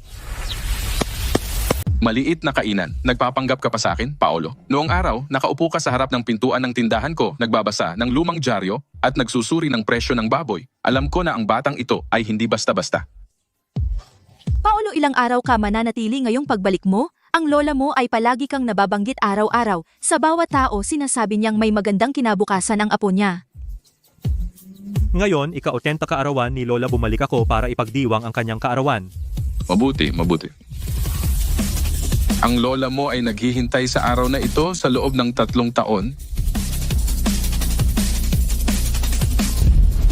6 na taon na ang nakaraan, nagbubuhat ako ng feed dito. Amoy dumi ng baboy ang buong katawan ko. Sa bulsa ko, dala ko ang lahat ng pag-asa ng pamilya. 3 taon na ang nakaraan, lumabas ako mula rito. Wala akong kahit anong pera sa bulsa. Ngayon, bumalik ako, Lola. Bukas, ika-80 kaarawan mo. Apo mo ay mag-aayos ng magandang pagdiriwang para sa iyo.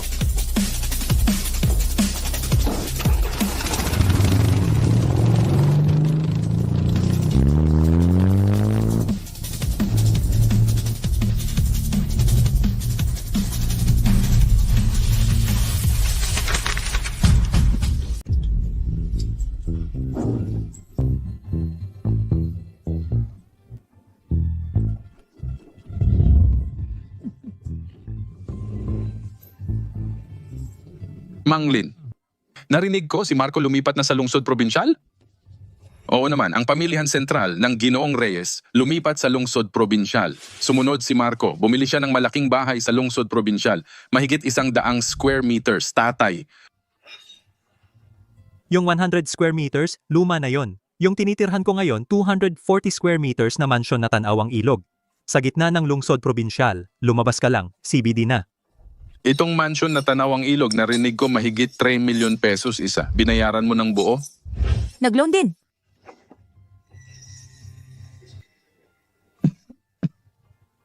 Siyempre, buong bayad, isang bagsak. Si Marco nating katuwang ng Ginoong Reyes, yung anak niya, kindergarten na sa pinakamagaling na bilingual class sa lungsod probinsyal. 30,000 pesos ang tuition kada taon. Buti pa si Sofia natin, nagpakasal kay Ginong Lee. Nakatira sa villa at nagmamaneho ng mamahaling kotse sa lungsod probinsyal. Maliit na pera lang yan. Kamakailan sa lungsod probinsyal kumuha ako ng ilang malalaking proyekto. Kasama nung, mga executive ng Grupo Lin, mga kapatid ko na sa dugo. Grupo Lin, yan ang pinakamayaman sa lungsod probinsyal. Narinig ko, mahinahon ang chairman. Ilang tao lang ang nakakita sa kanya. Manugang, napakagaling mo. Bayaw, pwede mo ba akong i-introduce? Si Ginong Reyes ng pamilihan sentral namin, kamakailan ay nag-logistics outsourcing para sa Grupo Lin. Kung makakapagsalita ka para sa akin, hayaan ng Grupo Lin na ako ang mag-manage ng project na ito. Maliit na bagay. Mamaya, makikipag-usap ako sa chairman ng Grupo Lin. Batiin ko lang. Ang 2 anak ko sa pamilya Lin, ang panganay bumili ng mansyon sa lungsod probinsyal, ang bunso nagpakasal sa mabuting manugang. Sulit na ang buhay ko. Nakatira ka na ba, Paolo? Bakit hindi mo man lang nabanggit? Huwag mong banggitin yun. Walang utang na loob. Narinig ko sa bayan, nagbukas siya ng maliit na kainan. Nakakatakal lang siya at nakakawali. Kainan? Sa lungsod probinsyal, ang isang simpleng kainan, sapat na para sa kanyang munting tindahan, pang isang buwang renta. Isang taong hindi nakatapos ng high school, anong laking kainan ang mabubuksan? Parang upgraded na karinderya lang. Ikumpara kay Marco, Langit at lupa. Pero nung araw, si Paulo ang top sa buong bayan. Sayang. Anong silbi ng top? Hindi naman alam kung saan nagtatago. Si Marco, kasama ni Ginoong Reyes sa malaking negosyo. Si Sofia naman, may asawang malaking kontratista. Yan ang tinatawag na pag-unlad. Kung si Paolo ay may kalahati ng kakayahan ng kanyang kuya at ate, makikipag-away pa ba siya sa pamilya? Uuwi na ba si Paolo ngayon? Sinabi niya na bibisita para sa kaarawan ko. Nanay, huwag na kayong maghintay. Kung gusto niyang umuwi, matagal na siyang nakauwi. Malamang sobrang bagsak ang lagay. Nahihiya siyang magpakita. Tumigil na kayo? Si Paolo ay hindi naman sumisira ng pangako. Kailanman ay hindi siya bumigay. 3 taong hindi umuwi, baka hindi makabayad ng pamasahe. Totoo, nung umalis siya, wala siyang dala. Ano bang aasahan mo?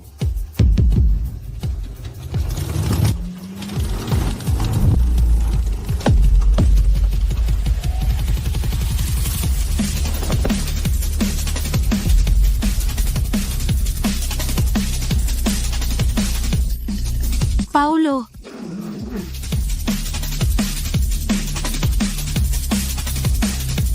Lola, nandito na ako. Araw ng pagdiriwang, bumalik ka na ganyan ang suot? Malas ba yan? Paolo, 3 taon na? Ganyan pa rin ang damit mo? Yung maliit mong karinderya? Nagsara na ba? O wala kang pambayad ng sahod? Bumalik ka na walang dala para sa kaarawan ni Lola? Wala kang hiya?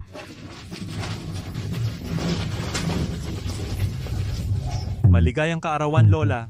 Buti na lang nakauwi ka. Buti na lang nakauwi ka. Ito yung bayaw na nag-aalaga ng baboy. Nabalitaan ko, may nagbukas sa bayan na isang karinderya. Si Sir Lim ay may proyekto sa lungsod probinsyal kasama ang mga executives ng Grupo Lin. Nagkakapatiran. Paolo, makipag-close ka sa kanya. Baka naman ay magdala ng mga customer sa maliit mong karinderya. Makakuha ng mga customer. Tatay, ngayon ay kaarawan ni Lola. Ako bilang manugang, hindi pwedeng walang dala. Itong Rolex na ito, 100,000 piso. Isuot mo ito, tatay.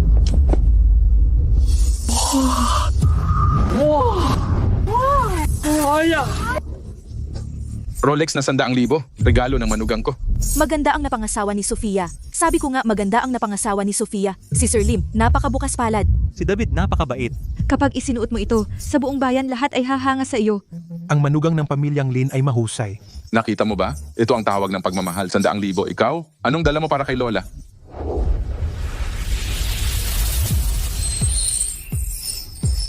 Lola, ito ang birthday gift ko sa inyo. Ang anito ng kaligtasan na ito ay inukit ko mismo. Paolo? Palakas sa balon, isang basurang bato. Paolo, ang galing-galing mo talaga. 3 taon kang hindi umuwi at ang dala mo lang ay isang mumurahing bagay mula sa Tiangge. Pinagbibiro mo si Lola. Si Sir Lim ay nagbigay ng Rolex na 100,000 piso. Siya naman ay nagbigay ng bato. Ang laki ng pagkakaiba. Bayaw, kung gipit ka sa pera, sabihin mo sa akin, pumili lang ako ng isang bato sa construction site. Mas mahal pa iyon sa regalo mo. Isang piraso ng pinakamataas na kalidad na jade. Walang katulad. Ang pagkakaukit ay gawa ng isang master binata. Ang anito ng kaligtasan na ito ay nagkakahalaga ng 1,000,000. Lola, huwag kayong maniwala kay Kuya Third. Siya ay nagmamay-ari ng isang maliit na restaurant, kaya ba niyang bumili ng magandang bagay? Ano ang ginagawa mo?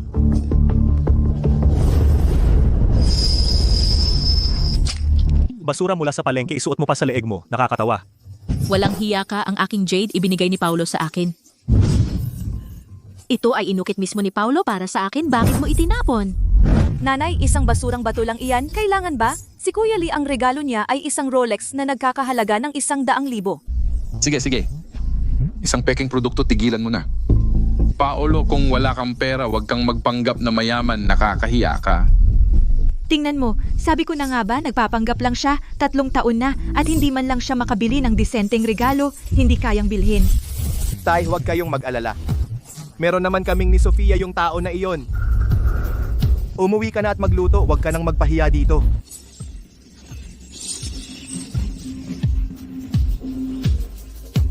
Lola, itago ninyo ito, walang makakakuha nito.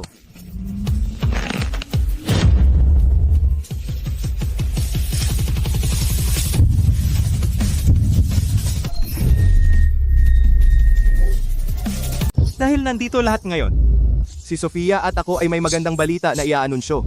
Oo, masayang okasyon. Nagkasundo kami ni Sofia, nag-ipon kami ni Sofia ng 500,000 para i-renovate ang lumang bahay. Gagawin nating 3 palapag na bahay. 500,000. 3 palapag na villa. Talaga? Tay, naipagawa ko na ang blueprint iginuhit ng taga-disenyo sa lungsod probinsyal. 3 palapag na maliit na mansyon maglalagay ng tile. Mag-i-install ng elevator. Una sa buong nayon. Ang pamilya namin, ilang henerasyon na kaming nakatira sa kubong lupa, ngayon sa wakas, titira na kami sa mansyon. Papasok na ang construction team sa susunod na buwan. Maaari itong matapos sa kalahating taon sa oras na iyon. 3 henerasyon ng pamilya natin ang titira doon. Sino sa buong bayan ang hindi maiinggit? Mabuti. Mabuti ang pamilya namin ngayon ay dahil sa pagsisikap ni na Kuya Marco at Sofia. Marco, ang lumang bahay na ito ay gigibain. Sa loob ng kalahating taon na konstruksyon, saan kami titira? Lola, huwag kayong mag-alala. Nakaayos na lahat sa panahon ng konstruksyon. Si Tay at Nanay ay sasama sa akin sa lungsod probinsyal. Ang aking mansyon na may tanawin ng ilog. Binili ko ng 3,300,000. Kasya naman. At ako? Lola, malayo ang lungsod provincial, matanda na kayo. Hindi na kayo makakapagbiyahe ng malayo. Naghahanap kami ng lugar para sa inyo. Yung kubo sa paanan ng bundok, pag-aayusin namin para matirahan, ilang buwan lang naman, mabilis lang. Anong kubo? Yung lumang kubo sa paanan ng bundok dati ginagamit para sa mga kasangkapan sa bukid. Ayusin natin, maglagay ng kama Lola, makontento muna kayo ng ilang buwan. Yung sinasabi mo ay bahay ni Lameli, yung abandonadong kubo. Butas-butas ang dingding, kalahati ng bubong, ay gumuho kahit aso ayaw pumasok doon, yung sira-sirang kubol. Hindi naman ganoon kasira tulad ng sinasabi mo, maglagay ng dayami para harangin ang hangin, harangin ang hangin. Sa temperatura na negatibong 10 degree, papatirahin mo ang isang 80 taong gulang na matandang babae sa isang kubo na butas-butas ang dingding. Kayo ay pupunta sa lungsod probinsyal, titira sa mansyon na 3 milyon ang halaga habang si Lola ay matutulog sa sira-sirang kubol? Ilang buwan lang yan. Ano ba ang sinisigaw mo? Ilang buwan? 80 taon na si Lola. Isang gabi lang sa lamig, mamamatay na. Wala ba siya sa puso ninyo? Paolo, tungkol kay Lola. Aasikasuhin namin yan. At saka, ito ang pera na ibinigay namin ni Sofia para sa bahay. Wala kang karapatang mangialam. Pera mo. Saan galing ang pera mo para sa bahay? Saan galing ang pera sa kasal mo? Bawat sentimo, hindi ba galing sa akin? Ngayon ginagamit mo ang perang galing sa pagod ko para magtayo ng villa. At si Lola itinapon sa kubo para mamatay. At may kapal ka pang mukhang sabihing wala akong karapatan? Paolo, unawain mo, hindi ka nakasama sa pamilya namin. Kung gigibain ba ang bahay na ito, saan titira si Lola? Wala ka nang pakialam. Sino ang gagalaw kay Lola?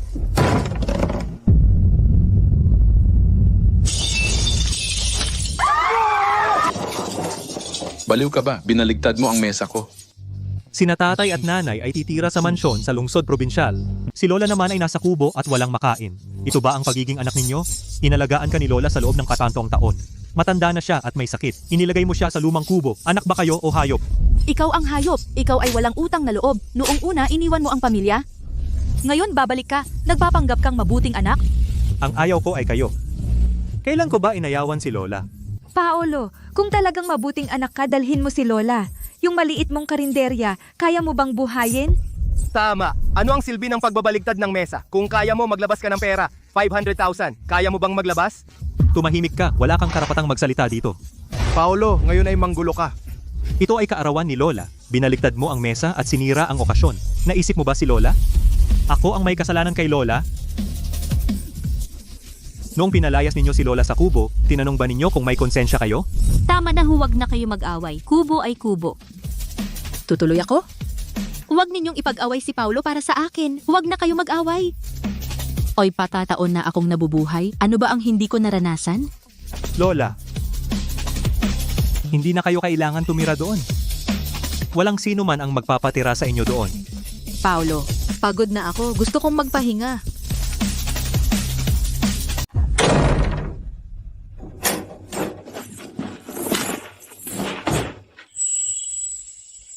Marco Santos, sabihin mo sa akin ang totoo. Magkano pa ba ang natitira sa atin?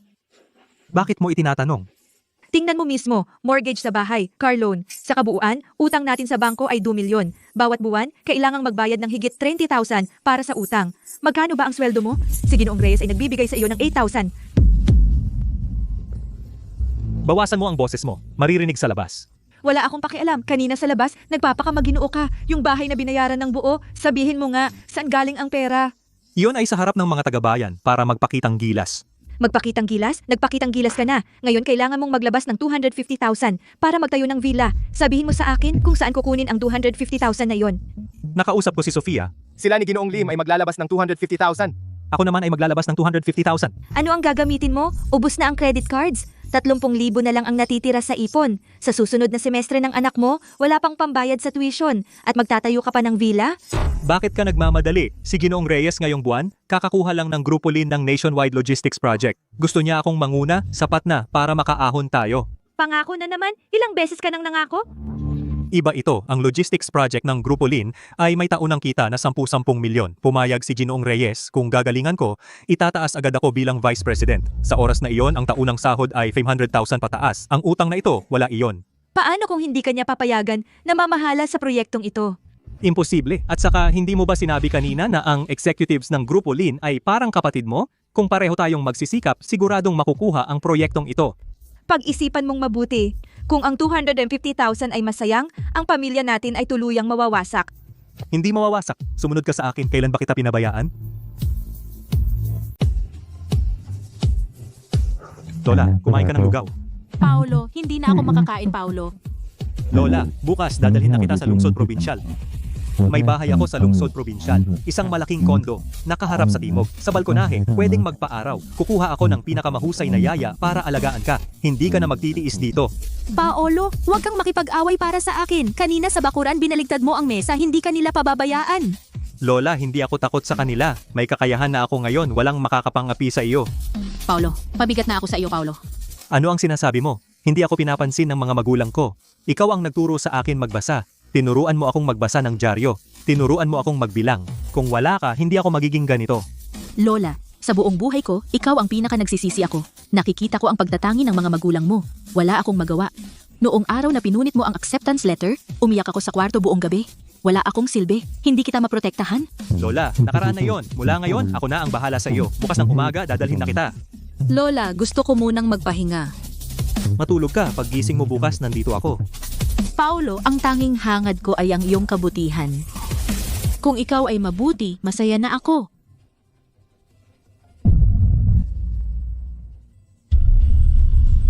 Lola! Lola, gising!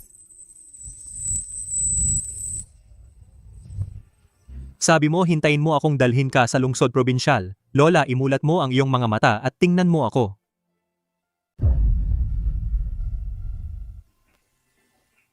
Tapos na ang libing ni tatay. Nagpipilit na ang construction team na pumasok na. Kailangan na bang simulan ang lumang bahay? Hintay muna. Ano pang hinihintay? Dahil wala na si Lola, wala nang nakatira sa lumang bahay. Tama lang nagibain na at simulan. Kung magtatagal pa, tataas ang presyo ng materyales. Ang dagdag na gastos ay pera natin. Hinaan ang boses, hindi pa umaalis ang mga tao. Tama si Marco, dahil wala na ang lola mo. Walang gamit ang lumang bahay. Simulan na agad. Bago matapos ang taon, makakalipat na tayo sa bagong bahay.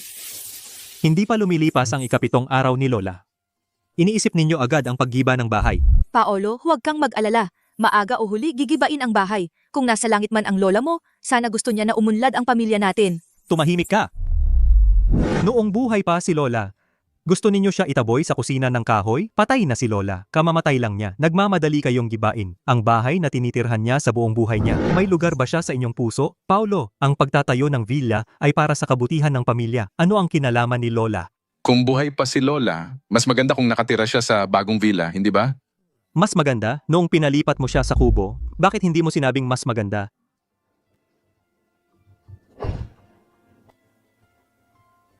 Sige, wala na ang mga tao. Pag-usapan natin ang totoong usapin. Dumating na ang quotation mula sa construction team. 3 palapag na villa kasama ang renovation, kabuuang 600,000. 600,000? Tumaas ang presyo ng materyales, wala tayong magagawa. Ako at si Sofia, tig 300,000. Ganyan ang napagkasunduan dati. Mahal? Tinatanong ka ni Kuya Paulo. Kuya, sa bagay na ito, medyo masikip ang pera ngayon. Yung mga negosyo ko, yung kabila, ilang buwan nang hindi nagbabayad. Hindi pa lumalabas ang halaga, biglang na-stock ang halaga. Hindi makuha agad, hindi ko mailabas. Hindi mo ba sinabi na kilala mo ang mga executive ng Grupo Lin? Yung mga malalaking project mo, nasaan? Meron pero matagal ang cycle. Ganyan talaga ang projects. Alam mo naman yan.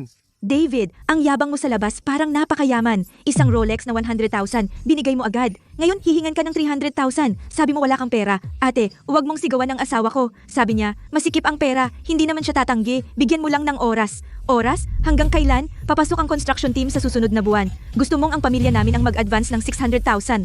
David, bigyan mo ako ng tuwirang sagot. Lalabas ba ang 300,000 o hindi? Huwag mo akong pilitin. Wala talaga akong mailabas ngayon. Kung gusto ninyo, kayo muna ang mag-advance. Pagbalik ng pera ko mula sa kabilang project. Mag-advance, wala akong ibabayad. Yung 300,000 ko ay... itatayo pa ba ang bahay? Oo, kailangang itayo. Uuwi muna ako at mag-iisip ng paraan. David, ikaw naman, sa loob ng isang buwan. Sige, gagawin ko ang makakaya. Kuya, kung gusto mo, bawasan natin ang budget. Gawin nating 2 palapag imbes na 3. Baguhin? Bakit? Sa harap ng mga taga-baryo. Sinabi kong 3 palapag, gawing 2 palapag, saan ko ilalagay ang mukha ko? Ang kaluluwa ni Lola nasa sala pa. Nakaupo kayo rito, naghahati ng pera para sa bahay. Usapin namin ito, wala kang kinalaman, wala talaga.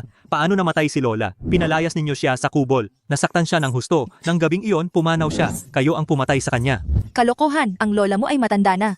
Matanda na, kaya pa siyang maglakad gamit ang tungkod. Sinabi ninyo sa harap niya na patirahin siya sa sirasirang kubo. Isang 80 taong gulang na lola narinig ang kanyang sariling apo na itatapon siya. Paano siya hindi masasaktan?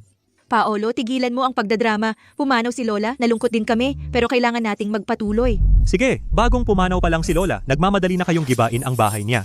Sa bahay na ito, siya ay nanirahan ng 100 taon. Ni hindi ninyo hinayaan ang kanyang kaluluwa na manatili ng ilang araw.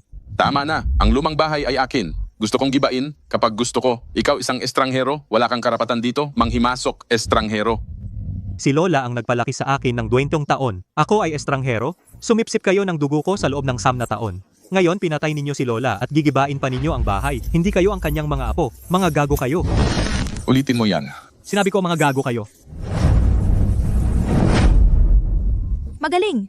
Isang estranghero, nag-aasta kang parang bahay mo ito. Umalis ka. Cellphone? Saan mo nakuha yung cellphone? Si Mataba nagdala ng mga tao sa baryo. Ngayon, sino ang tinatakot mo at nagdala pa ng mga tao sa baryo? Uy! Nasa probinsya ka, di ba? Makinig ka. Ang chairman ng Grupo Lin.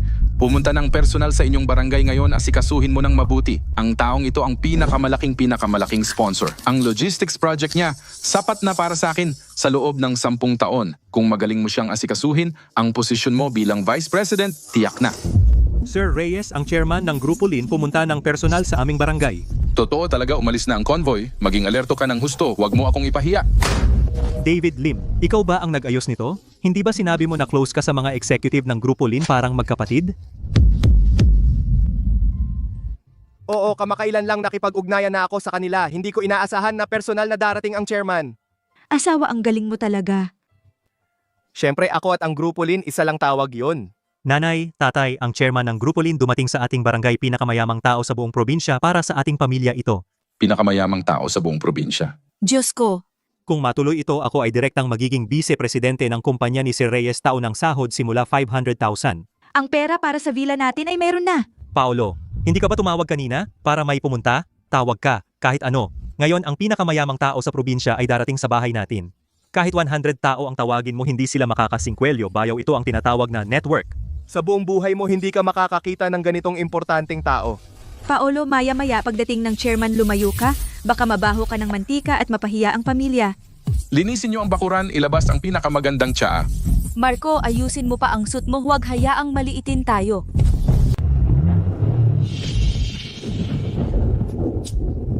dumating na.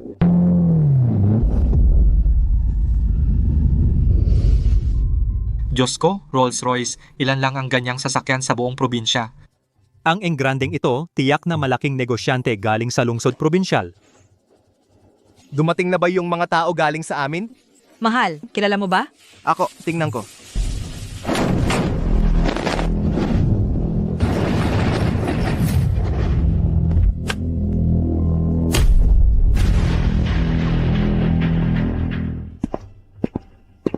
Ito ang amo. Kumusta? Ako si...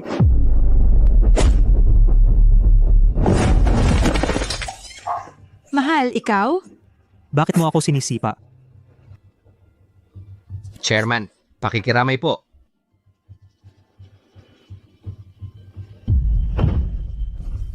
Chairman. Ano? Anong chairman? Lin, Grupo Lin. Siya ay mula sa Grupo Lin. Imposible. Nagtitinda lang siya ng pork chop. Imposible. Tingnan ninyo ng malinaw. Ang nasa harap ninyo ay ang chairman ng Grupo Lin Food Group. Ang pinakamayamang tao sa industriya ng pagkain sa buong bansa. Paulo Reyes. Ano ang tawag ninyo sa kanya kanina? Probinsyano. Tindero ng barbecue. Imposible, imposible. Imposible. Paolo, anak ko. Sabi ko na nga ba may dating ang anak ko. Paolo, nung araw, mahigpit ako sa'yo para sa ikabubuti mo iyon. Ang palo ay pagmamahal. Ang mura ay pag-aalaga. Tingnan mo ngayon, naging matagumpay ka nga. Noong pinalayas mo ako 3 taon na ang nakalipas. Hindi ganyan ang sinabi mo, ma?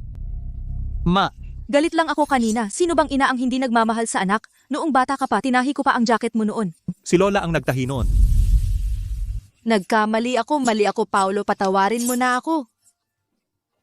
Tama na, wag kang magpahiya. Kahit siya ang pinakamayaman, apelyido niya ay Reyes, anak siya ng pamilya Reyes, anak ko pa rin siya. Tama na, tigilan nyo na ang pag-arte. Sabi ko sa inyo, naniwala kayo? Mahal. Pinakamayaman sa lungsod provincial siya? Gamitin nyo ang utak nyo. Noong umalis siya, walang dala kahit ano. Walang kahit isang piso sa bulsa. Sa loob ng 3 taon, naging pinakamayaman. Ang mga sasakyang ito, nirenta lang. Ang mga taong ito, mga extra, ginamit niya ang pera mula sa pagbebenta ng baboy noon. Ang perang kinita niya, umupa siya ng mga tao para magpanggap sa baryo. Tama. Kaya pala may mali. Sino naman ang pinakamayaman? Nakasira damit naka-tricycle. Nagpapanggap lang ito. Sa lungsod probinsyal, ang Rolls Royce 2,000 pesos isang araw. Ang mga bodyguard at extra 100 bawat isa. Para sa buong convoy na ito, mga 100,000 pesos lang ang gastos. Ginastos niya lahat ng ipon niya para lang magpanggap sa baryo. Pangatlong kapatid, kailangan ba? Ginastos mo ang pera para sa libing, para sa pagmamayabang. Mataba, di ba? Magkano ang binabayad sa'yo araw-araw? 500, 1,000 doble ang ibibigay ko. Ngayon, sa harap ng lahat, lumuhod ka at tawagin akong Ginoong Lim. Gagawin kitang doble ang kita. Ano ang sinabi mo? Bakit? Kulang ba? Sige, dagdagan ko pa. Kayong mga extra pera lang naman ang habol nyo, di ba? Mataba. Bitawan mo siya.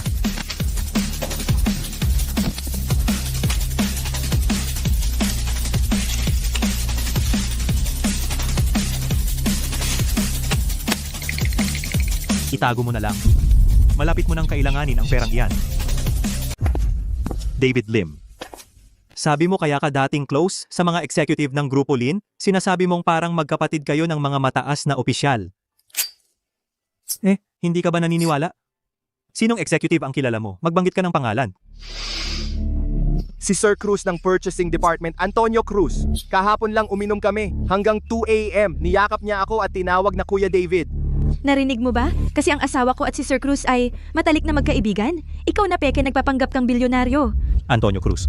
Oo, kung talagang ikaw ang chairman ng Grupo Lin, imposibleng hindi mo siya kilala.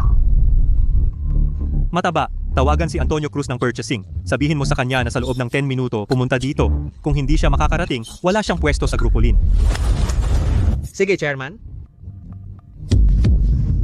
Tawagan mo? Sino ang ipapatawag mo sa mga extra? Sa numerong patay? Paano kung totoo? Hindi. Imposible. Bakit kayo natatakot? Paanong siya ang pinakamayaman? Kung dadating si Sir Cruz sa loob ng 10 minuto, kakainin ko itong mesa. Tama. Mula sa lungsod probinsyal, ang pinakamabilis ay 2 oras. Hayaan mo siyang tumawag. Tingnan natin kung hanggang kailan niya maitataguyod ang palabas na ito.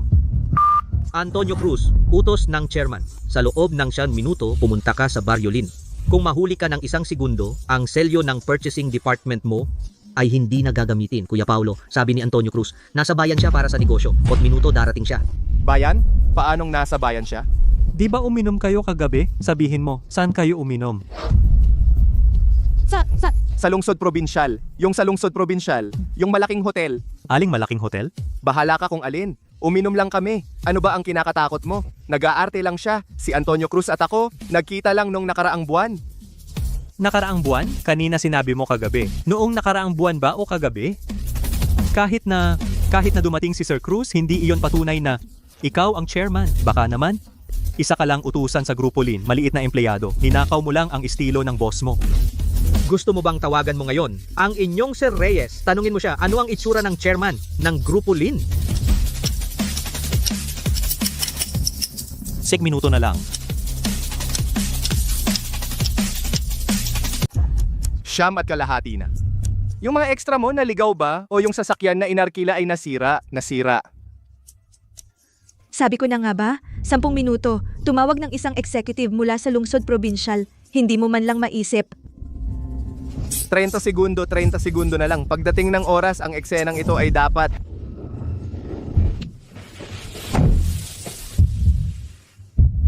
Sir Cruz, dumating ka na. Alam kong bibigyan mo ako ng konsiderasyon. Tara, ipapakilala kita. Hon, Chairman Lin. Chairman Lin, nahuli ako ng 3 segundo. Pakiusap, magpakita kayo ng awa. Ang procurement department, 300 katao, lahat umaasa sa trabahong ito. Kung gusto ninyo akong parusahan, ako lang. Pakiusap, huwag ninyong bawiin ang aking selyo. Tayo. Chairman Lin, nang makatanggap ako ng tawag mula kay Sir Cruz, hindi ko man lang pinatay ang makina ng sasakyan. Dire-diretso ako dito. Talagang hindi ako nag-atubili kahit 1 segundo. Inuutusan ka ng chairman na tumayo. Antonio Cruz. Kilala mo ba ang taong ito? Chairman Lin, sa buong buhay ko, hindi ko pa nakita ang taong ito. Sino siya? Sabi niya kagabi, kasama ka raw niya, uminom ng alak hanggang 2:00 ng madaling araw. Yumakap ka sa kanya at tinawag siyang gang? Puro kalokohan. Kagabi, nasa bayan ako at nakikipag-usap tungkol sa kontrata ng Logistics Transfer Station. 12 ng tao ang makakapagpatunay. Ako, Antonio Cruz. Kung makilala ko ang taong ito, pipihitin ko ang ulo ko sa lugar na ito. Ikaw, nagpapanggap kang kapatid ko. Alam mo ba na dahil sa'yo, muntik na akong mawalan ng trabaho? Tama na, bitawan mo siya. Ang iyong kapatid na panata, parang ayaw kang bigyan ng respeto. Hon, magsalita ka naman. Hindi mo ba sinabi na kay Sir Cruz, may ban kayo na lampas sa buhay? Magsalita ka. Ako. Ang kilala ko ay ibang Sir Cruz, hindi siya ito. Ibang Sir Cruz, sa buong probinsya, sa Grupo Lin, sa Procurement Department, ako lang ang isang Sir Cruz. Sige, mag-imbento ka pa.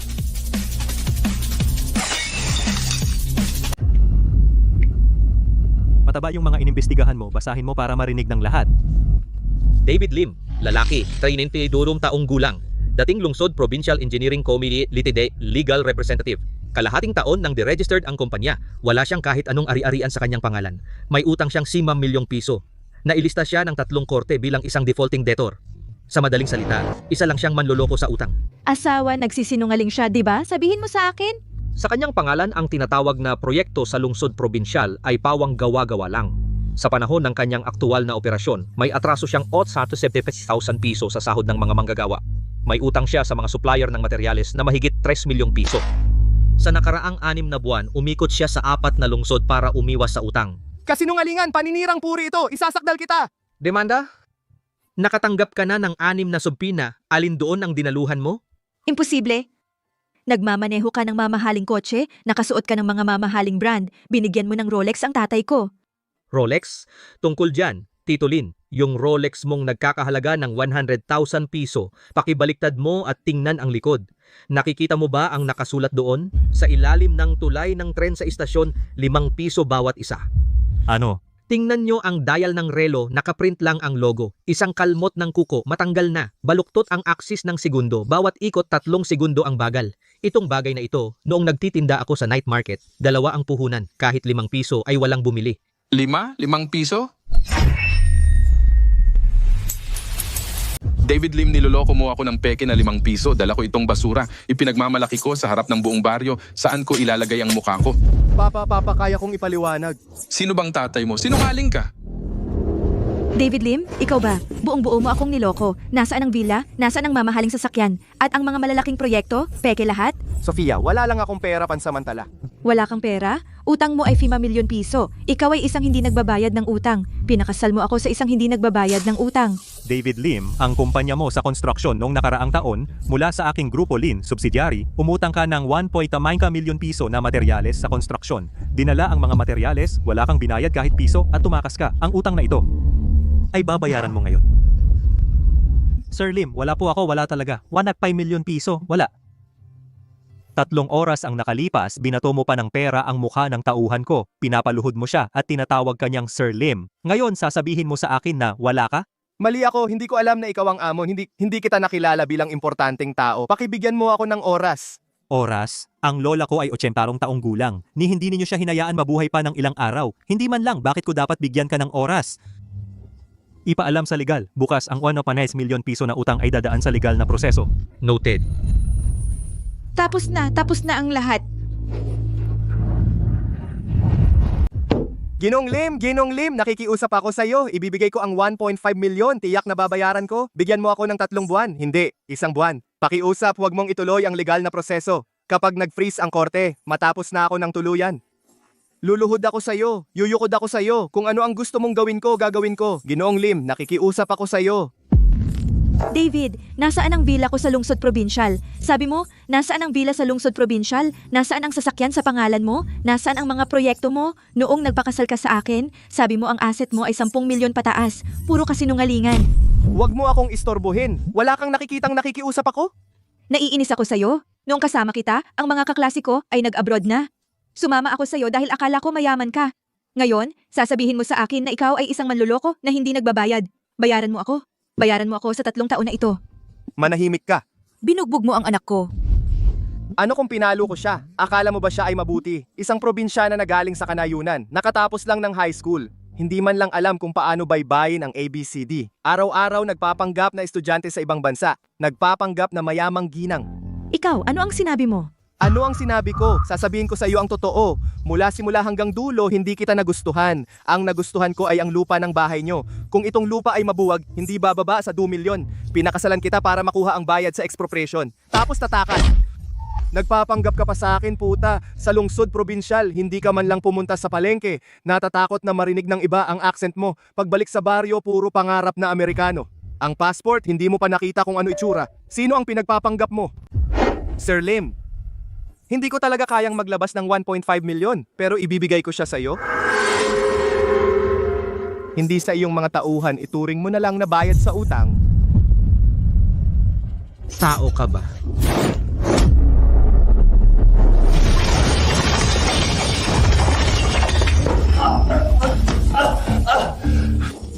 Amo maglagay ka ng presyo, sabihin mo kung paano bayaran. Pumapayag ako sa kahit ano.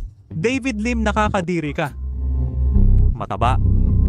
Ilabas mo itong aso, ibigay sa legal at collections.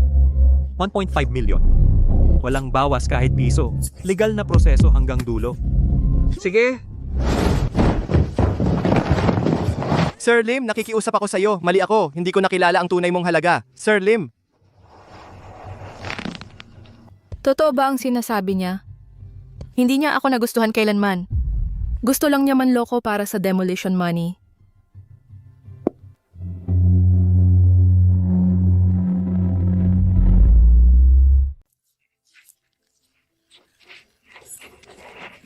Nay, nakita mo ba sinaktan niya ako? Dinaya ako ni David Lim. Mula simula hanggang dulo, ang target niya ay ang ating pamilya para sa ating lupa at bahay. Naitulungan mo ako. Lumayas ka, walang kwentang babae. Noong una, sinabi ko sa iyong humanap ka ng maayos na empleyado ng gobyerno pero hindi ka nakinig. Gusto mong sumama sa isang malaking amo? Ang tatay mo ay nakasuot ng peking relo na nagkakahalaga ng 5 piso. At nagparaya siya sa harap ng buong barangay. Lahat yan ay gawa mo. Nay? Huwag mo akong tawaging Nay. Nung ikaw ay nag-asawa, sinabi ko na? Kung maganda ang iyong napangasawa, karangalan mo yan. Kung hindi maganda, huwag kang umuwi para umiyak. Tingnan mo ang iyong napangasawa. Anong klasing tao yan? Isang walang bayad na tao at isang manloloko. Hindi ka ba nahihiya? Nay, ako ang anak mong babae. Wala akong ganyang anak. Dalhin mo ang iyong walang bayad na asawa at umalis ka. Huwag mong idamay ang kapatid mong lalaki.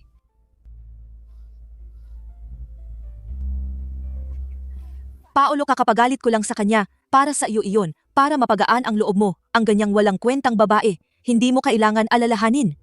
Paolo, ikaw na ngayon ang pinakamayaman sa lungsod probinsyal. Ako at ang tatay mo, sa buong buhay namin, ilang paghihirap ang tiniis namin? Alam mo yan? Yung Rolls Royce sa labas ng bahay mo. Ngayong gabi, ipadrive mo sa driver para ihatid ako at ang tatay mo sa lungsod probinsyal. May narinig akong may malaking asyenda sa lungsod probinsyal na may hardin at swimming pool. Bilhan mo kami ng tatay mo ng isa. maninirahan kami doon. Kapag may nakakasalubong kami, sasabihin naming, kami ang mga magulang ng pinakamayaman sa buong bansa. Ang galing, di ba?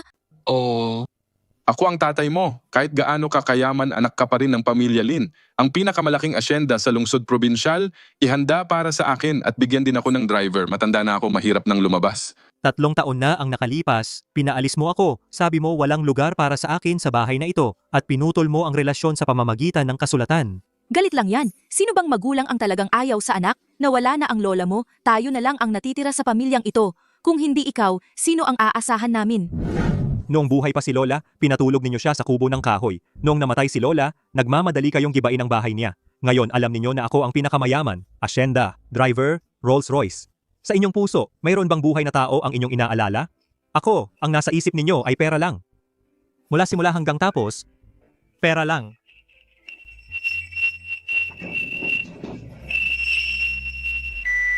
Pumasok na ako sa baryo. Si Reyes. Sir Reyes. Dumating si Sir Reyes. Ano? Pumasok na sa baryo si Sir Reyes, pumasok na sa baryo si Sir Reyes, si Ricardo Reyes, si Reyes. Dumating na siya. Paolo, huwag kang magyabang ng maaga. 5 akong taon na nagtatrabaho para kay Sir Reyes. Ang department store niya ay chain sa buong probinsya. Kung naririto siya, hindi mo ako magagalaw. Oo, tiyak na darating si Sir Reyes para suportahan tayo. Pagdating ni Sir Reyes kung sino ang pinakamayaman o hindi, uupo tayong lahat at mag-uusap. Sa negosyo, may mga patakaran. Hindi dahil marami kang bodyguard, ay magagawa mong maglakad ng basta-basta.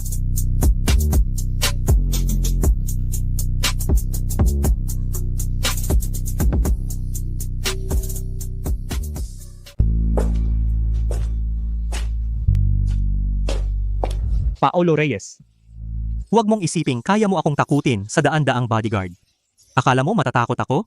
Sinasabi ko sa'yo, si Ginong Reyes, si Ricardo Reyes. Ang pinakamalaking chain ng department store sa buong probinsya. Respetado siya ng lahat, mapailalim man o ibabaw. Darating na siya. Tama. Si Ginoong Reyes at ang aming pamilya, 5 taon nang magkaibigan ni Marco. Subukan mong galawin kahit isang buhok ni Marco. Alam mo ba kung bakit pumunta si Ginoong Reyes? Bakit siya pumunta? Ang Grupo Lin ay proyekto ng logistics sa buong bansa. Nakuha na ni Ginoong Reyes. At ako, ang buong responsable ng proyektong ito. Taunang sweldo, 500,000 pesos. Dagdag pa ang komisyon. Sa proyektong ito lang, 1 taon, mahigit 10 milyon ang daloy ng pera. Kahit na ikaw ay isang pekeng chairman, sa negosyo kailangan sundin ang patakaran. Si Ginoong Reyes ang may hawak ng iyong buhay logistic. Subukan mong galawin ako. Tingnan natin. Paulo, tama ang sinabi ng kuya mo. Ikaw ang pinakamayaman. Ang kuya mo ang kanang kamay ni Ginoong Reyes. Kung magtutulungan kayong magkapatid, walang makakatalo sa inyo. Pamilya naman tayo, umupo tayo at pag-usapan ng maayos. Tama, kahit magagalit, magkadugo pa rin. Paolo, ikaw ang magbigay ng pera. Si Marco ang may connection. Magkakomplemento kayong magkapatid. Narinig mo ba? Kung marunong kang umunawa, humingi ka ng tawad sa akin ngayon. Kapag dumating na si Ginoong Reyes, umupo tayo at pag-usapan ang partnership. Ang proyekto mong logistic, ako na ang bahala para sa'yo. Bakit ka tumatawa? Sa tingin mo ba, kaya kang protektahan ni Ricardo Reyes? 5 taon na kami ni Ginoong Reyes, 5 taon siya ang nagpapatakbo ng merkado para sa kanya. Nag-order ng bodega, nakipag-inuman sa mga kliyente hanggang magsuka ng dugo. Sino pa ang poprotektahan niya kung hindi ako?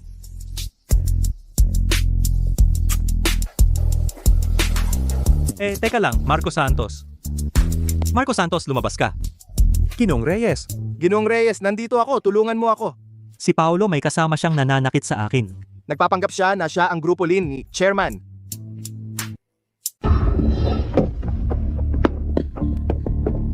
Ginoong Reyes. Ginoong Reyes, buti nandito ka na. Tingnan mo siya, nagdala siya ng daan-daang sundalo para guluhin ang bahay namin. Si Paolo ay kapatid ko. Nagpapanggap ka pa, chairman ng Grupo Lin. Nagpapanggap kang malaking tao. Sige, suportahan mo ako. Patayin mo siya.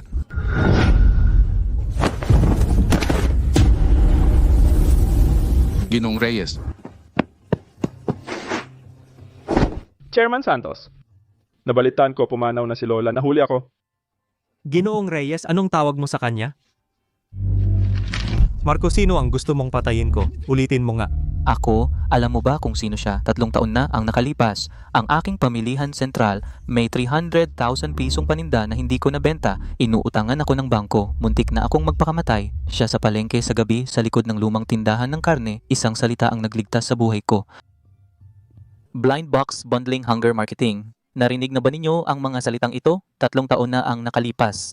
Ilang tao lang sa buong China ang nakaintindi noon. Sinabi lang niya ito nang nagkataon. Ang aking 300,000 pisong paninda na ubos sa loob ng kalahating buwan. Mula sa araw na yon, ako, si Ricardo Reyes, ang buhay ko ay sa kanya. Totoo ba ito? Totoo. Sasabihin ko sa iyo kung ano ang totoo. Noon siya ay nagbebenta ng pork chop sa night market ng bayan. Kumikita ng 300 piso isang gabi. Ibinalik ang 5,000 pisong bayad sa konsultasyon. Hindi niya tinanggap. Sabi niya, ang 5,000 piso ay hindi sapat para mabili ang isang pamilihan sentral. Ang may-ari ay may utang na loob sa iyo. Dahil sa salitang iyon, sumunod ako sa kanya sa loob ng 3 taon. Kung saan siya, doon ako. Ang kanyang logistics line, ang kanyang supply chain, ang kanyang negosyo sa buong bansa. Ako, si Ricardo Reyes, ay nagsilbi sa kanya ng buong katapatan. Walang pag-aatubili. Hindi, imposible, Sir Reyes. 5 taon na akong nagtatrabaho para sa inyo. Lagi ninyo akong pinahahalagahan. Pinahahalagahan kita, Marco. Ano sa tingin mo ang dahilan sa kumpanya ko na umabot ka sa posisyong ito? Ako, kakayahan ko. Anong kakayahan mo? Ni isang quarterly report, hindi mo man lang maintindihan. 3 taon na ang nakalipas, tiningnan ko ang iyong file. Nakasulat doon na may kapatid kang lalaki, si Paulo Reyes. Dahil lang sa pangalang iyon, inilipat kita mula sa bodega, ginawa kitang supervisor. Akala mo ba ikaw mismo ang umakyat dahil... Dahil sa kanya? Oo, dahil sa kanya. Ako, si Ricardo Reyes, may utang na loob kay Director Lin. Hindi ko mabayaran, kaya kailangan kong maging mabuti sa kanyang kuya para alagaan ang kanyang pamilya. At ano ang nangyari? Pinalayas ninyo siya sa bahay, walang dala kahit ano. Sa labas, naging pinakamayaman sa lungsod probinsyal. Samantalang kayo, sinasamantala ninyo siya at tinatawag pa ninyo siyang traidor. Marco, ang down payment ng iyong mansion sa tabi ng ilog. Sino ang garantor? Alam mo sa sarili mo, ako, bakit kita ginawaran ng garantor? Dahil ang apelyido mo ay Lin, dahil ang kapatid mo ay si Paulo. Yung garantor ng bahay? Kung wala si Director Lin, ang asawa mo ngayon nasa bodega pa rin nagbubuhat ng kargada. Director Lin, ang libing ng matanda, ano ang gusto ninyong gawin? Susunod ako sa gusto ninyo. Si Reyes, salamat. Ako na ang bahala kay Lola. Sir Reyes, may itatanong ako. Kuya Marco, sabihin ninyo. Si Marco, tao mo, tama? Oo, empleyado siya ng kumpanya ko. Tao mo. Gamit ang pera ko. Gigibain ang bahay ng lola ko na 100 taon niyang tinitirhan. Bagong patay pa ang lola ko. Nasa lamay siya, pinipilit ang construction crew na pumasok. Paano mo ito haharapin? Marco, ano ang ginawa mo? Si Reyes, ang giniba ko ay ang lumang bahay namin, walang kinalaman si Kuya Marco. Wala, bahay iyon ng lola ni Kuya Marco. Kakamatay lang ng lola, giniba mo na agad, tao ka ba? Si Reyes, hindi ko alam na siya si Kuya Marco. Talagang hindi ko alam. Hindi mo alam? Hindi mo alam na siya ang kapatid mo? 6 na taon mong sinipsip ang dugo niya, hindi mo alam. Kuya Marco, kasalanan ko ang hindi pagpuna sa tauhan ko. Hayop na ito, mula ngayon sisantihin. Lahat ng tindahan ng department store, hindi na muling tatanggapin. Sisantihin? Sir Reyes, hindi mo ako pwedeng sisantihin. 5 taon akong sumunod sa iyo. 5 taon? 5 taon kang sumunod sa akin? Ang sinabi ko kanina, hindi ba malinaw? Paano mo nakuha ang posisyong iyan? Dahil ang apelyido ng kapatid mo ay Santos. Kung wala si Kuya Marco, wala ka man lang karapatang magwalis. Sir Reyes, hindi ninyo ito magagawa. Ang pamilya namin may matatanda at may mga bata. Huwag kang magpakamahirap sa akin. Tungkol sa pera, Marco, ikaw na ang magsabi. Nasaan ang 300,000 ng kumpanya? Anong 300,000? Huwag kang magpanggap. Noong nakaraang buwan, sa audit, 300,000 para sa Logistics Revolving Fund na inaprubahan mo. Nasaan ang pera? Nasaan ang mga paninda? Hindi tugma ang account. Akala mo hindi ko alam? Hindi kita ginagalaw dahil kay Kuya Marco. Ngayon, sabihin mo sa akin kung nasaan ang 300,000. 300,000? Marco, sabi mo magtatayo ng villa. Ang bahagi mong 250,000. Pera ba iyon ng kumpanya? Tumahimik ka. Inilipat mo ang pera ng kumpanya. Ginamit mo ang pera ng kumpanya para magtayo ng villa. Tinatanong kita, may utang kang 2 milyon sa credit card. Paano mo babayaran? Sabi mo, mag-iisip ka ng paraan. Ang paraan mo ay nakawin ang pera ng kumpanya. 2 milyon. Mabuti, Marco Santos, sahod mo ay 8,000, utang na 2 milyon, at nangahas ka pang gumamit ng pera ng kumpanya, malaki ang tapang mo. Ginoong Reyes. Babayaran ko agad. Pakiusap, huwag kayong tumawag ng pulis. Bayaran? Paano mo babayaran? Na-max out mo na ang credit card mo. Ang bahay ay binili sa loan. Ang kotse ay binili sa loan. Babayaran mo gamit ang buhay mo. Ginoong Santos, 300,000 ng pera ng kumpanya. Ano po ang gagawin natin? Kuya Marco, sa labas, sinasabi mo sa mga tao, ang iyong mansyon na may tanawin ng ilog ay nagkakahalaga ng 3 milyon. Binili mo ng buong bayad. Sa baryo, sinasabi mo, maglalabas ka ng 250,000 para magtayo ng villa. Sahod mo ay 8,000. Utang sa bangko ay 2 milyon. Na-max out lahat ng credit card. Ang 250,000 na ito, kailangang kunin sa kumpanya. Kinuha mo ang pera ng kumpanya para sa villa. Ang villa ay giniba. Ito ay itinayo sa lupa ng bahay ni Lola. Bago gibain ang bahay, gusto mong itaboy si Lola sa kubo na may butas sa lahat ng panig. Kuya Marco, bawat sentimo na ninakaw mo ay nasa buhay ni Lola. Babayaran ko. Kaya kong bayaran. Bago sumikat ang araw. 300,000 hindi magkukulang kahit piso. Ibalik sa account ng kumpanya. Kung hindi mo mabayaran, tatawag ako ng pulis. Paggamit ng pera ng kumpanya. Makukulong ka ng matagal. Wala akong 300,000, wala talaga. Tapos na. Tuluyan ng tapos. Hindi mabayaran ang utang sa bahay, hindi mabayaran ang credit card. Ngayon, kailangan ding bayaran ang pera ng kumpanya. Marco Santos, sinira mo na ang pamilyang ito? Paulo Reyes, ikaw ang tunay kong kapatid. Iligtas mo ako. Ang 300,000 para sa iyo, maliit na bagay lang.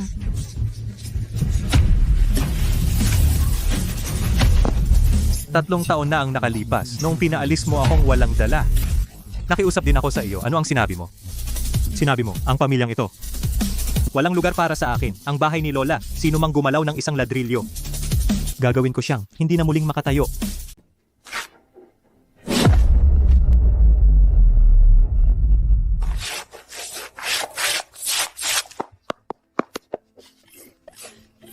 Paulo, ikaw walang utang na loob. 10 buwan kitang dinala sa tiyan ko. Gatas ng dibdib ko ang lumaki ka. Ngayong yumaman ka na, matigas na ang pakpak mo, at tinitingnan mo lang, hindi mo inaasikaso ang sarili mong kapatid na makukulong. Tao ka ba? Ipinanganak mo ako. Tapos, 6 na taon nagtrabaho na ako sa bukid. 10 taon nag-aalaga na ako ng baboy. Noong 18 dumating ang sulat ng pagtanggap ko sa kolehiyo, pinunit ninyo. Nung ipinanganak mo ako, anak ba ang iniluwal mo o hayop? Wala akong pakialam. Mula ka sa tiyan ko. Utang mo sa akin. 300,000. Maglabas ka ng 300,000 para iligtas ang kapatid mo. At gayon din, para sa akin at sa tatay mo, bumili ka ng bahay para sa aming pagtanda. Kung hindi mo ibibigay, ito ngayon, babangga ako sa puntod ng lola mo. Para makita ng buong baryo kung paano mo, anak ng, tinulak ang sarili mong ina sa kamatayan. Sige, bangga ka. 4 na taon na ang nakalipas. Para sa pasaporte ni Sofia, ibinenta nyo ang aking pinaghirapang 6 na taong babuyan sa halagang 5,000 sa mga tambay sa baryo. 3 taon na ang nakalipas. Para sa bahay malapit sa eskwelahan ni Marco, mas pinili nyo akong paalisin sa bahay kaysa bayaran ako ng 20,000 piso para sa dowry. Sinabi mo, umalis ka. Umalis ka at huwag nang bumalik. Ngayon nakahiga ka sa sahig gumugulong sa paghihingi ng pera. Akala mo ba ako ay magpapadaya? Ikaw na walang utang na loob, sana'y hindi ka magkaroon ng magandang kamatayan.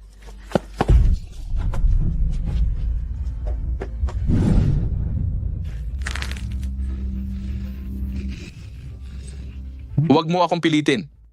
Ano bang gusto mo? Kung ngayong araw na ito hindi ka maglalabas ng 300,000, bukas diretso ako sa korte ng lungsod probinsyal para kasuhan ka. Kasuhan kita ng pagpapabaya sa magulang. Ipapunta ko ang lahat ng reporter sa probinsya para kuhanan ka. Ipapalabas ka sa TV na hindi mo inaalagaan ang iyong mga magulang. Sa palagay mo, ang sirang kumpanya mo ay patuloy na tatakbo? Subukan mo nga. Hayaan mo siyang magsalita. Hindi lang kita kakasuhan, upo ako sa labas ng opisina mo, magtataas ako ng karatula. Ipapaalam ko sa buong Pilipinas na si Paulo ay isang walang utang na loob na anak. Ang presyo ng shares mo, ang mga kliyente mo, ang reputasyon mo, lalagpasan ko lahat. Maniniwala ka ba? Tay, ang hawak kong kasunduan ng paghihiwalay itim sa puti. Ang iyong mga fingerprint ay nakalak pa sa abogado ko. Kung gusto mong magsampa ng kaso, ang unang kukunin ng korte ay ang dokumentong iyon. Ikaw mismo ang nagpalayas sa akin sa bahay. Pinilit mo ako. Ayaw mong sumunod, hindi ka umaasenso, pinalayas kita para matuto ka. Para matuto ako, kinuha mo ang aking taon. Lahat ng ipon ko ay kinuha mo para ipambili ng bahay kay Kuya Marco, para ipambayad ng tuition ni Ate Sofia. Naubos lahat, pinalayas mo ako. Ito ang tinatawag mong aral? Ako ang tatay mo, kinuha ko ang pera mo, natural lang. Natural lang. Sige. Yung lola mo, pinalaki ka ng 40 taon. Pinalayas mo siya sa bodega. Natural lang din? Huwag mo akong gamitan ng lola mo. Pinipilit kita? Noong gabing namatay ang lola, anong ginagawa mo? Kinakalkula mo kasama si Kuya Marco ang budget ng paggawa ng villa. Huminto ang paghinga ng lola. Hindi mo man lang binuksan ang pinto ng kwarto niya. Hindi mo man lang itinulak ang pinto. Hintayin mo. Bukas pupunta ako sa lungsod probinsyal. Titingnan ko kung kaya mong harapin ang sarili mong ama na namamalimos sa bahay mo.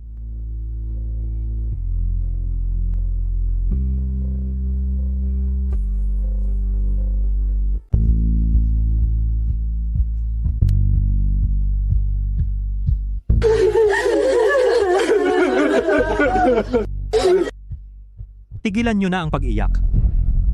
Binibigyan ko kayo ng paraan.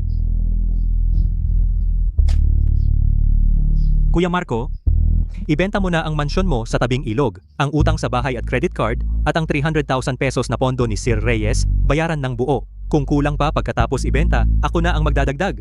Ibenta ang bahay. Saan ako titira? Dito, sa lumang bahay. Ako ang magpapagawa, sapat para sa inyong pamilya. Sa baryo, ang bilingual preschool ng anak ko, ano ang gagawin? Ang anak mo ay mag-aaral sa elementarya sa baryo. Nahihiya ka? Kung pumunta ka sa kulungan para bisitahin ang tatay niya, mas marangal pa yon.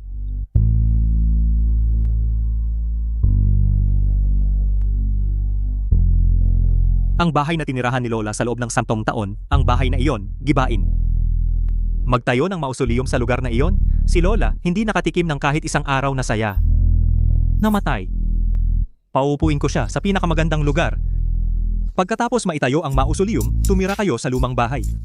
Bantayan mo ang puntod ni Lola para sa akin, sa buong buhay mo. Ano, bantayan? Dito ba bantay? Si Lola ang nag-alaga sa iyo sa loob ng 40 taon. Ni ang huling gabi niya, hindi mo man lang binantayan. Ngayon, bumawi ka. Paulo, kami ang iyong mga magulang. Pinapunta mo kami rito. Hindi ka ba natatakot na pagtawanan ka ng mga tao? Noong ninakaw ninyo ang 200,000 sa akin, natakot ba kayo na pagtawanan? Pinalayas si Lola sa kubo noong, natakot ba kayo na kutyain? At ako? Ano ang gagawin ko sa hinaharap? Magtanim at mag-alaga ng baboy. Kahit ano, okay lang. Hindi ba sinabi mo na ako ay isang taong bukid? Ngayon, ikaw naman ang maging. Paulo?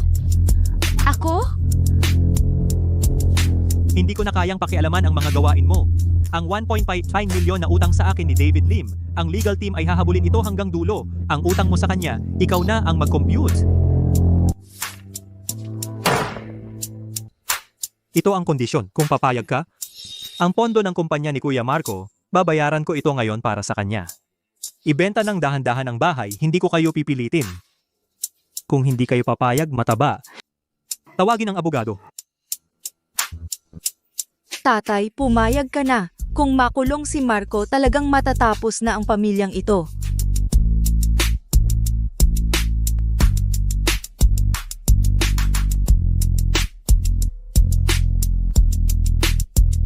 Lola, ang apo mo ay gagawa ng pinakamagandang hardin para sa iyo. Mula ngayon tuwing Qingming, babalik ako para bisitahin ka.